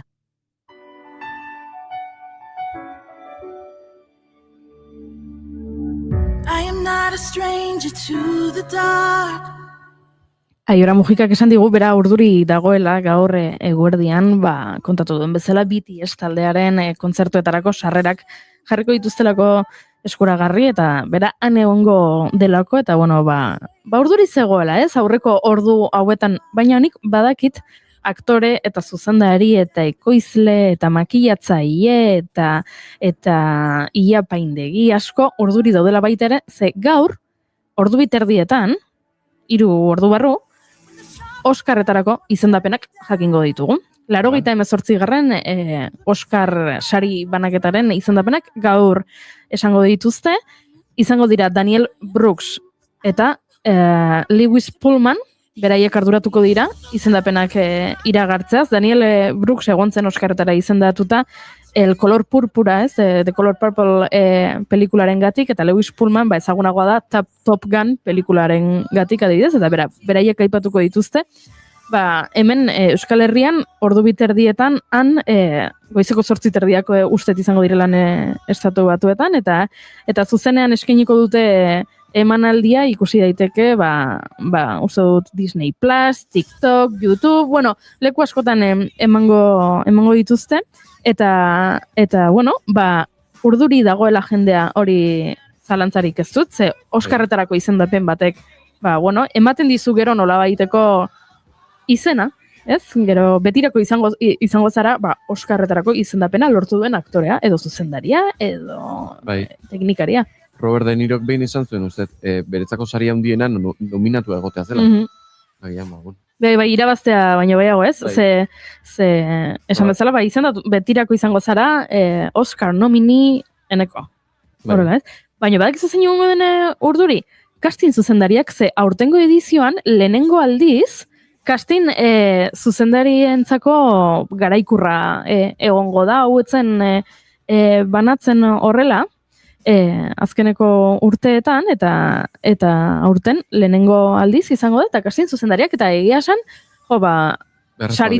eta saritzen dira beste alor teknikoak baita ere, orduan zergatik ez casting zuzendariak, ze oso garrantzitsuak dira, eta lan garrantzitsua egiten dute, aurrekoan aipatzen genuen hemen astelenean puripurian sekzioan Imanolek aipatzen zuen, aktore pelikula bat gomendatu zigun, eta agertzen zela amaren papera egiten zuena eta alabaren papera egiten zuena, berak pentsatu zuela, benetan ama alabak zirela aktoreak, ze hain ondo aukeratuta zegoen aurra, antza zutela, eta hori casting zuzendariaren erabakiz izaten da, eta ni pozten naiz, oso lan zaila iruditzen zait, eta pentsatzen dut, merezi dutela horrelako omenaldi txo bat, eta pentsatzen dut urduri egongo direla, ze ez dute inoiz Oscar sarietarako aukera izan, beraz, beraientzako gure zorte ona, bidaltzen dugu hemendik. Conan O'Brien, umoregia izango da, aurkezlea, Oscar hauetarako izan zen aurreko urtean ere, eta, feedback ona jaso omen zuten, jendeari gustatu zitzaion, uste dut azken 5 urteetako audientzia maila altuenak lortu zituztela pasaden urtean, eta ordan normala den bezala, zuzendariek erabaki zuten, ondo joan bada, berari esango diogu berriro aurkeztu dezan. Beraren umorea bada pixka bat horrela ganberroa esango dugu, eta agian hori gustatu zaio jendeari, ez? Oskarretako seriotasuna pixka bat, umorearekin pixka bat horrela baretzen dela, eta dena ez dela hain serioa, ze izendatuta balin bazaude noski serioa dela horrelako zerbait ez, eta zure ibilbide profesionalean ere eragina izan dezake, baina azken finean, sari bat da, eta sariari ere eman bertzaion garrantzia, baino horixe kontatu nahi nizuen, gaur ordu biterdietan jakingo dugula nor dagoen izendatuta kategoria, mordo bat izaten dira, baita ere atzerriko pelikulen kategoriak, beraz, gu adi egongo gara, ez gara bigarren kafea egiten egon, ordu biterdietan, ja ez dakizen bagarren kafea izango litzake den ordu biterdietako. Nik pentsatze, ez. Ja, laugarren izangoa. Laugarren kafea da horrelako zer. Nire garaian kafe pioa hartuz, gero gau pasa iten nuen Euskarzea ikusteko. Egiten zeren? Billy Crystal, Bupi Golberen garaian, beraiek aurkezlek zirenean, eta ni Canal Plus neukan etxean, eta izugarrizko gau pasak superpolita gainera, ez dakit, horimen politiaka gero lagunekin komentatzen, eta horrelako aventura polita zen gau pasain, Euskar sarien, ez dakit, zeremonia hori edo, parafernalia, askotan ebai, pasadizau, barrun gertatzen zera gauza, meta-oskarrak, ez? Meta-oskarrak, interesgarria bai, eta, Billy Crystal edo Bupi Golber edo, aurten gorkezlea, kaineritok, nahi guztatzen, bufoi puntu hori daukatenean, ez? Meta-oskarrak aipatzen duzula, niri ere hori asko gustatzen zait ikustea, ez? Atzean gertatzen dena, ez dena ikusten edo zer gertatu den, eta gertatu zait aste honetan, duela egun gutxi banatu dituzte Urrezko Globak sariak. Eta aurkezlea izan da, Nikki Glaser, bera ere umoregilea da, emakumea, eta berak asko publikoarekin hitz egiten du, eta txisteak egiten ditu aktorei buruzkoak, eta aurrekoan joan zen elkarrizketa batera, eta galdetu zioten ea ze txiste geratu ziren kontatu gabe, edo? Zer etzuen aipatu. Eta orduan, berak elkarrizketa horretan eraman zuen zerrenda eta esan egin zituen. Eta aipatzen zuen, begira, Sean Penny buruz hau esan behar nuen, baina azkenean ez nuen esan, ze beste gauza hau esan nahi nuen, eta agian bi aldiz bera aipatzea, agian gehiagizkoa zen. Gero, banuen beste txistea, Timothy Chalameti buruz, baina agian bere itxurari buruzkoa da gehiago, eta ez dut nahi gehiegi erreparatu itxurarengan, eta beste nolabaiteko txisteak egin nahi ditut, eta ia interesgarriagoa iruditu zait, azalpena eta kanpo utzi dituen txisteak, sarreran egin zuen monologoa bera baino, hori ere gertatzen da, batzutan, gehiago gustatzen zegula horrela atzean dagoena, eta ertzetan geratzen dena. Egia esan bai. What do you know? Flashing light. What do you know? Flashing light. Baina guk aurrera jarraitu behar dugu, hurrengo gonbidatua prest dugu eta.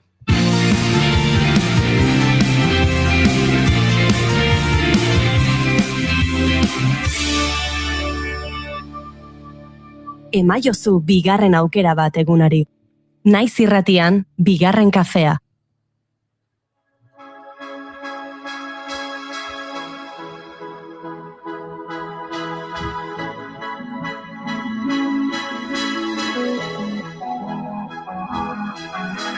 Guaitzen artean galdurik begiradan bizi-bizirik.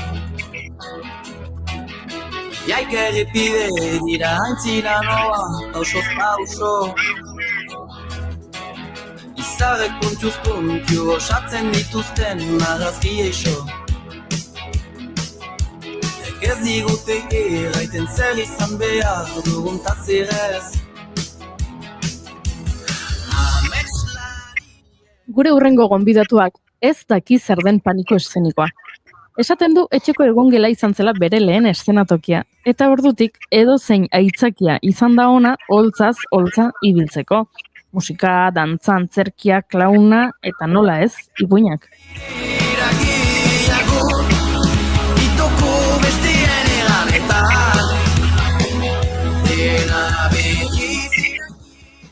Baina begira ze gauza politia gertatu den, gaur, esan dugun bezala, arnasketaren mundu eguna dela, eta gure hurrengo gonbidatuak yoga eta meditazio teknikak ere ezagutzen dituela, eta agian gaur horixe behar genuela arnasten erakutsiko digun konbidatu bat. Ez idea txarra.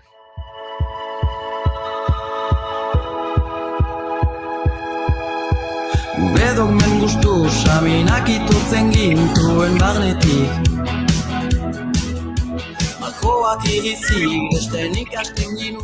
Baina arnasketaz aratago guk gogoa genuen Josune Garzia de Bikuña bezalako artista poliedriko bat ezagutzeko eta pres dugu gurean, beraz, ongi etorria emango diogu. Egunon, Josune. Egunon. Zer modu zaude?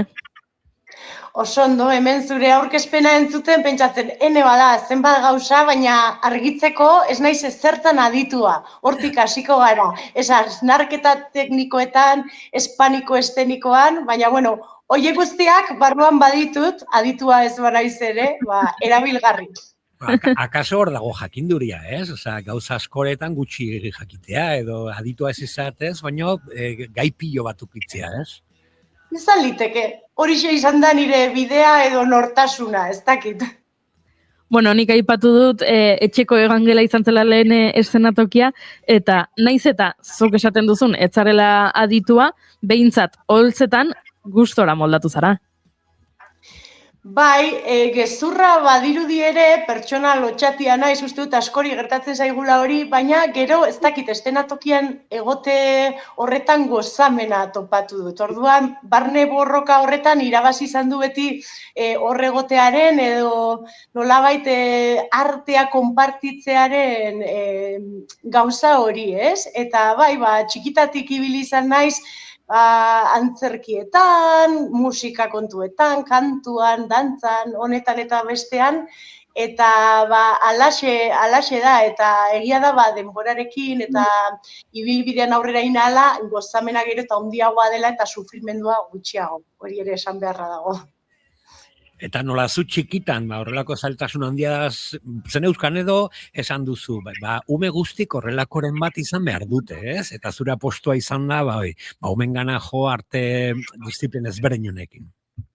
Bai, niretzat artea bere forma guztietan erramenta ezin hobea izan da, nire burua ezagutzeko, garatzeko, emozioak kudeatzeko, eta momentu baten oso argi ikusi nun, egindako hori guztiarekin zerbait egin nahi nula, zuk esan bezala aurrei eta gaztei begira, ez? Iruditzen zait, bizigaren honetan, eskolaz kanpoko asko dagoela, baina askotan bideratuak daudela kurrikulum bat osatzera edo profesionalizatzera gauzak. Eta nik nahi nuena beste zerbait zan, ez?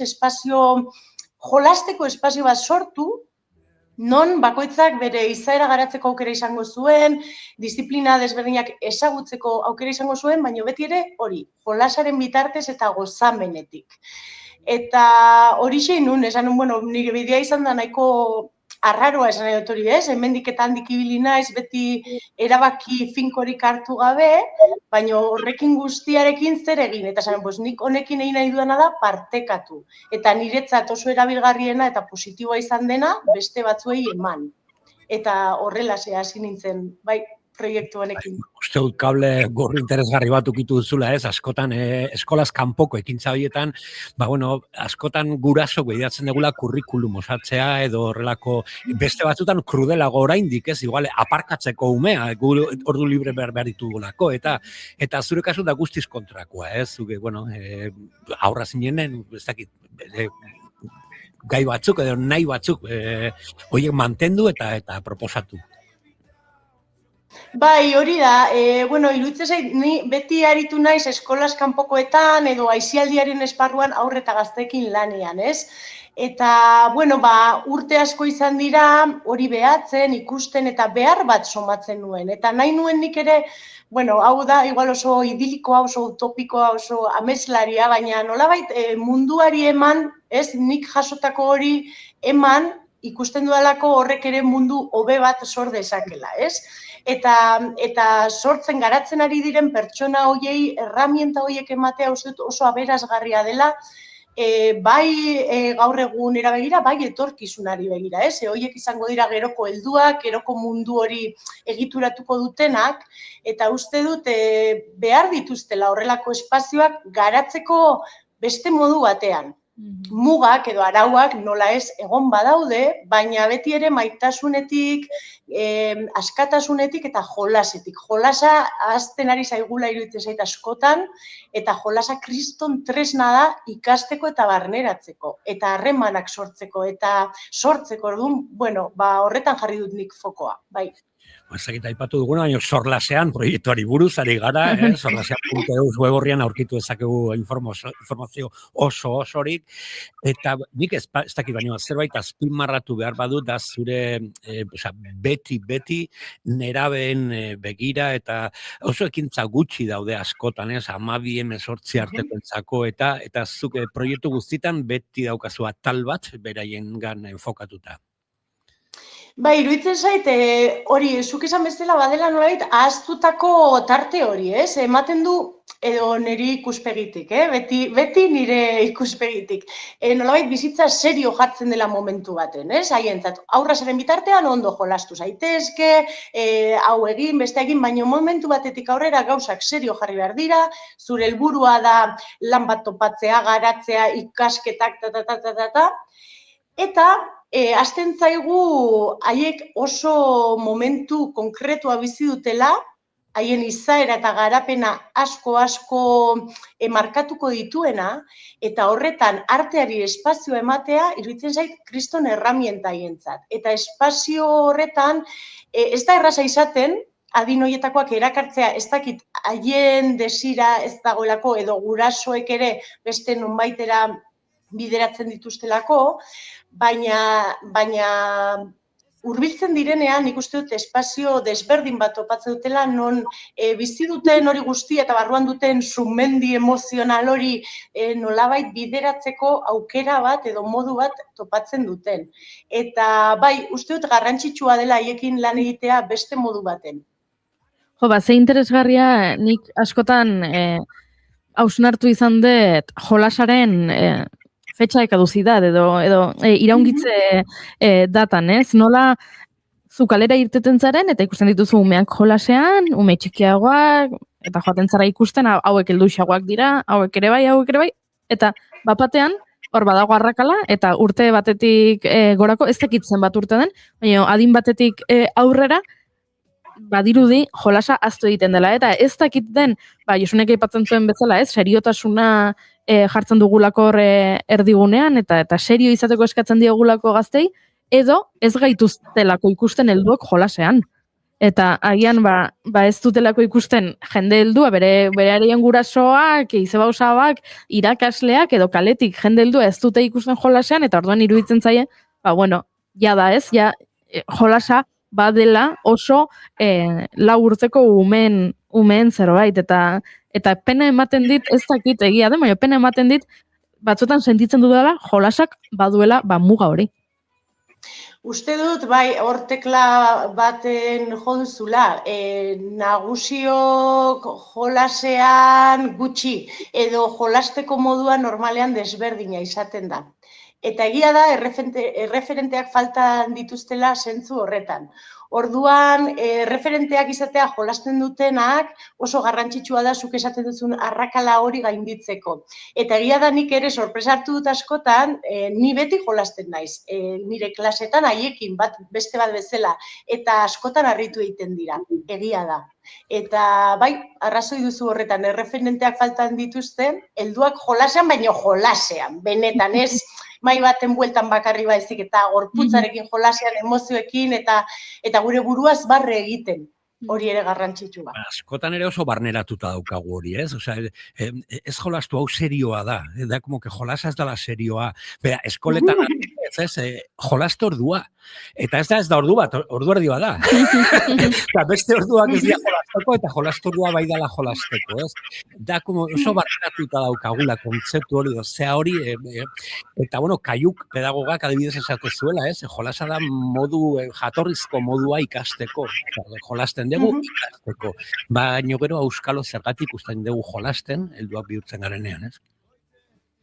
Denok ditu oso barneratuta hainbat kontu, esango ezagu, bai kulturatik datozenak, sistematik dena delakoa, eta, bueno, hor daude orduan gure esku dago horrekin pixkat borrokatzea eta iraultza egitea, ez? Eta jolasa erdigunean jarri, eta jolasari duen balioa eman.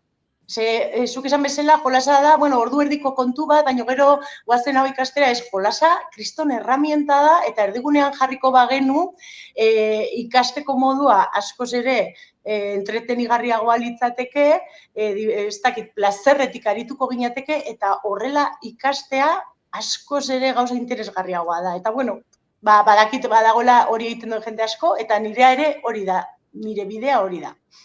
Esan duzu, aurrek, zurekin ikastaroetan eta batzuetan, harritu egiten direla, ez? Zu ikusten zaitu zenean jolasean, eta gurasoen erreakzioa zein da, zenbait aipatu du, ez?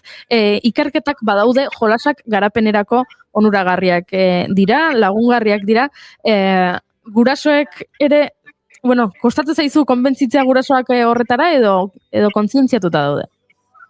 Ez dakit oso ondo zer esan, nik badakidana da, etortzen dien aurren eta nerabeen gurasoak oso pozik daudela, ikusten dituztelako aurrak pozik motibatuta, eta horrekin nahikoa dute, nik uste, ez? Umeak pozik daude, joan nahi dute, ez dago kexarik, oso motibatuta, arduratsu, emanaldiak ditugunean gauzak prestatzen, duan gurasoak pozik daude, nik esango nuke.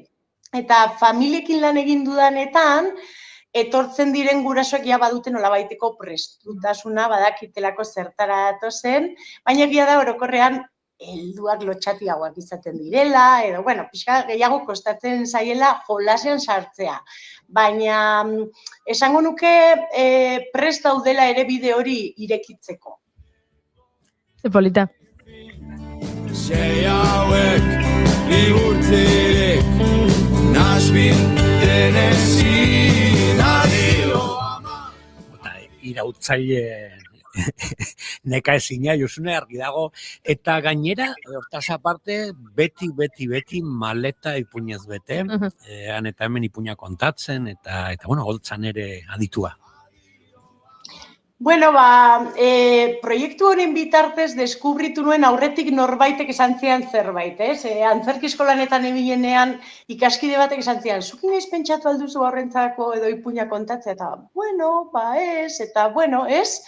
Eta proiektu honekin hasi nintzenean, hasierako errutina horretan ipuin bat kontatzearen ideia sartu nuen. Eta hasi nintzen, eta deskubritu nuen, gozatzen nula, oso interesgarria zitzaidala bide hori, aurrek ere gozatzen zutela eta eskatzen zidatela momentu hori, eta, hasi nintzen poliki hor ere pixka kapak kentzen, eta esan nuen, hasiko naiz formatzen eta bide egiten honetan ere bai.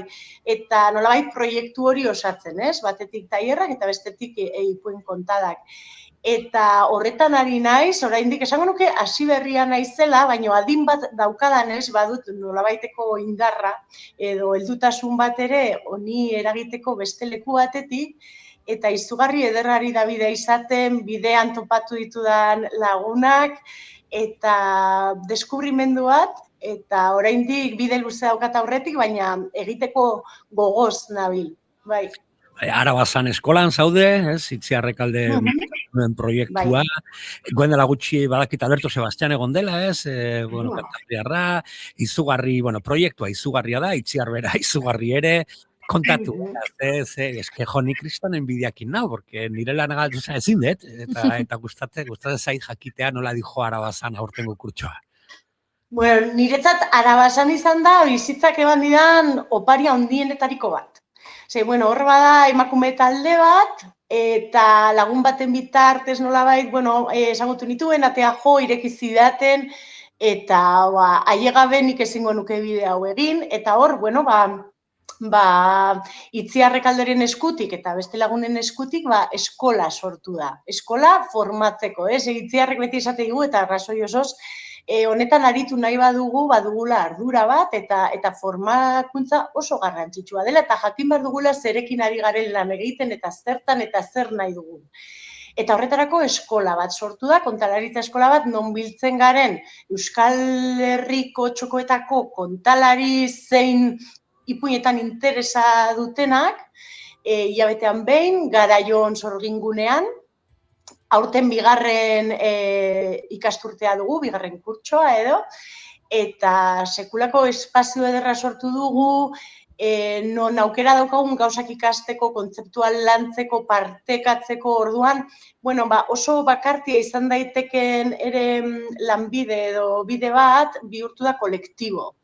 Eta oso aberasgarria da proiektua, eta zuk esan bezala, adibidez, aurreko asteburuan Alberto Sebastian izan dugu, Juan Cruz Igerabide, eta Itziar ere egoten da, eta beste batzuk izan ditugu, bidea egiten laguntzen digutenak jakintza horretatik, ez? Eta egia da dela, opari bat, bai. Zuk adibidez, zure kontalaritza saioetan eta nabaritzen duzu eskola, esan nahi dut, igual ikuskizun bat ja bazegoen zu eskolan apuntatu baino lehen, eta guain zu nola juntzara formatzen eta azitzen hauetan, ikuskizunean nabaritzen da prozesu hori? Pentsatu nahi dut, baietz.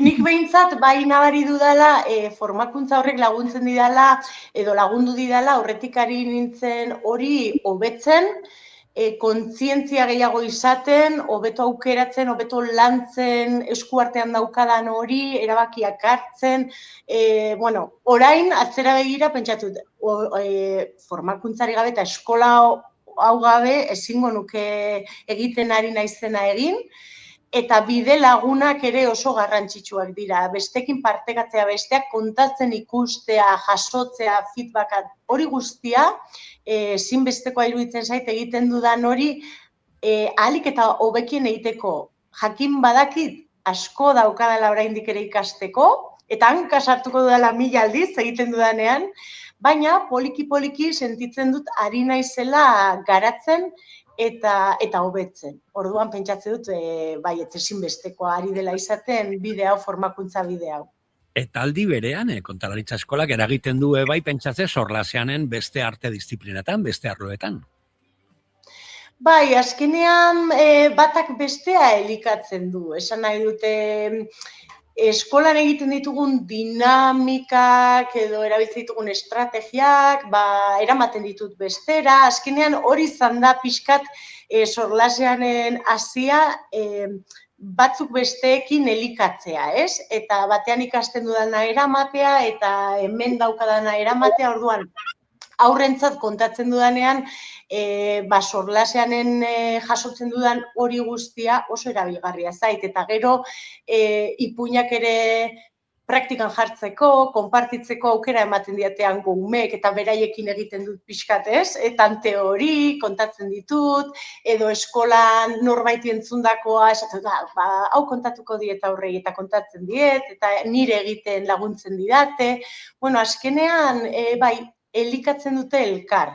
Eta nolabait ere aurrekin sorlaseanen bai beldur eszenikoa lantzeko, bai pixkat ahotsaren erabilera eta kontakizuna lantzeko, nik ere ipuina kontatzeko erabiltzen dudan edo espazio hori haiei ere uzten diet. Eta orduan pasatzen dira espazio hortatik eta kontatzen diote ipuinak elkarri, eta prestatzen dituzte, eta aukeratzen dute, eta orduan nolabait eskolatik nik ere jasotakoa eramaten dut bestera, zuk esan bezala.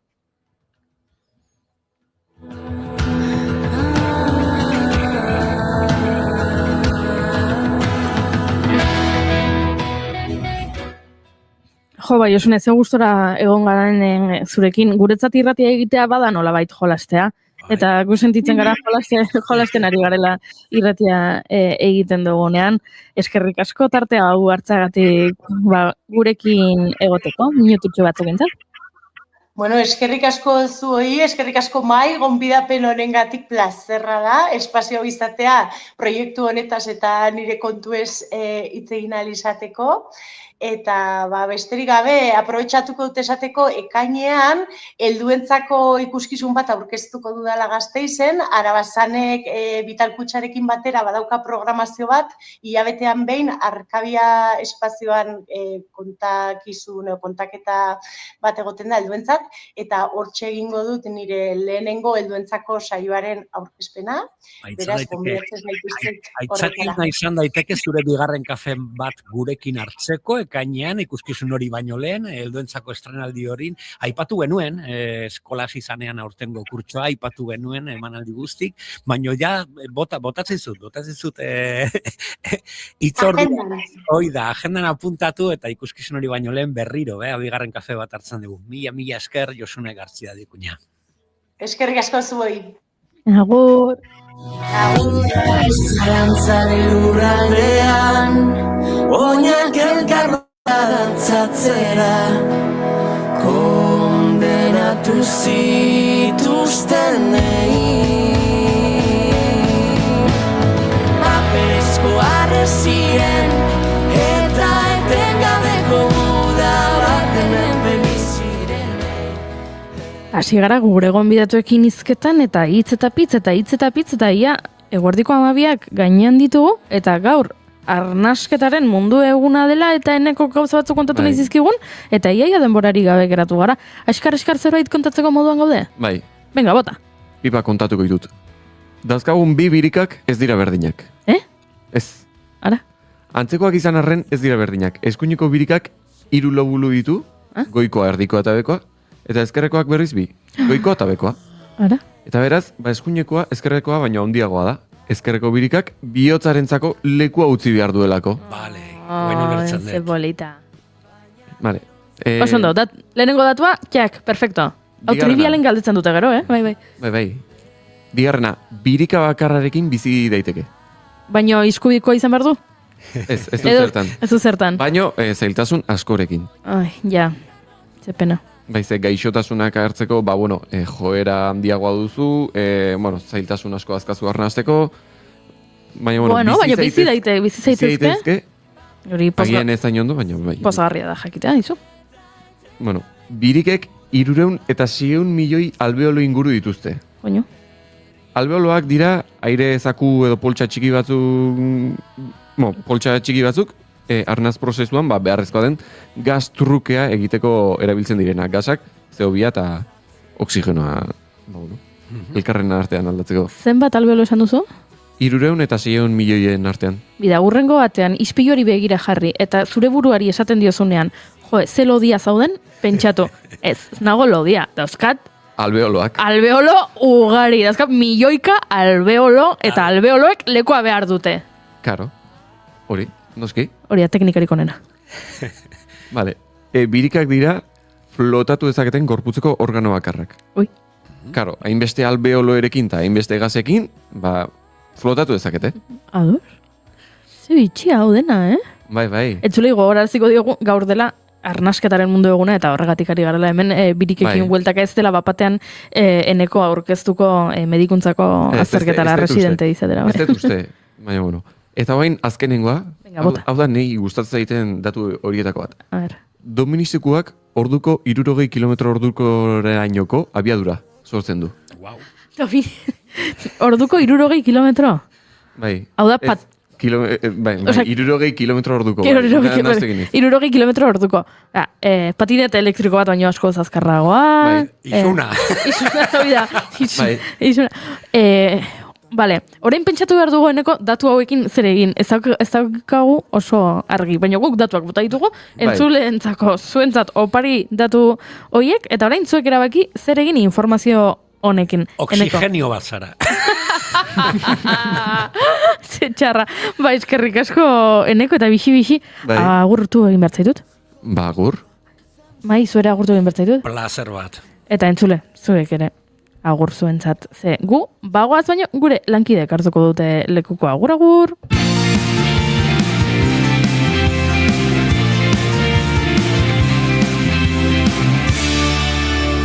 Keep calm and bigarren kafea.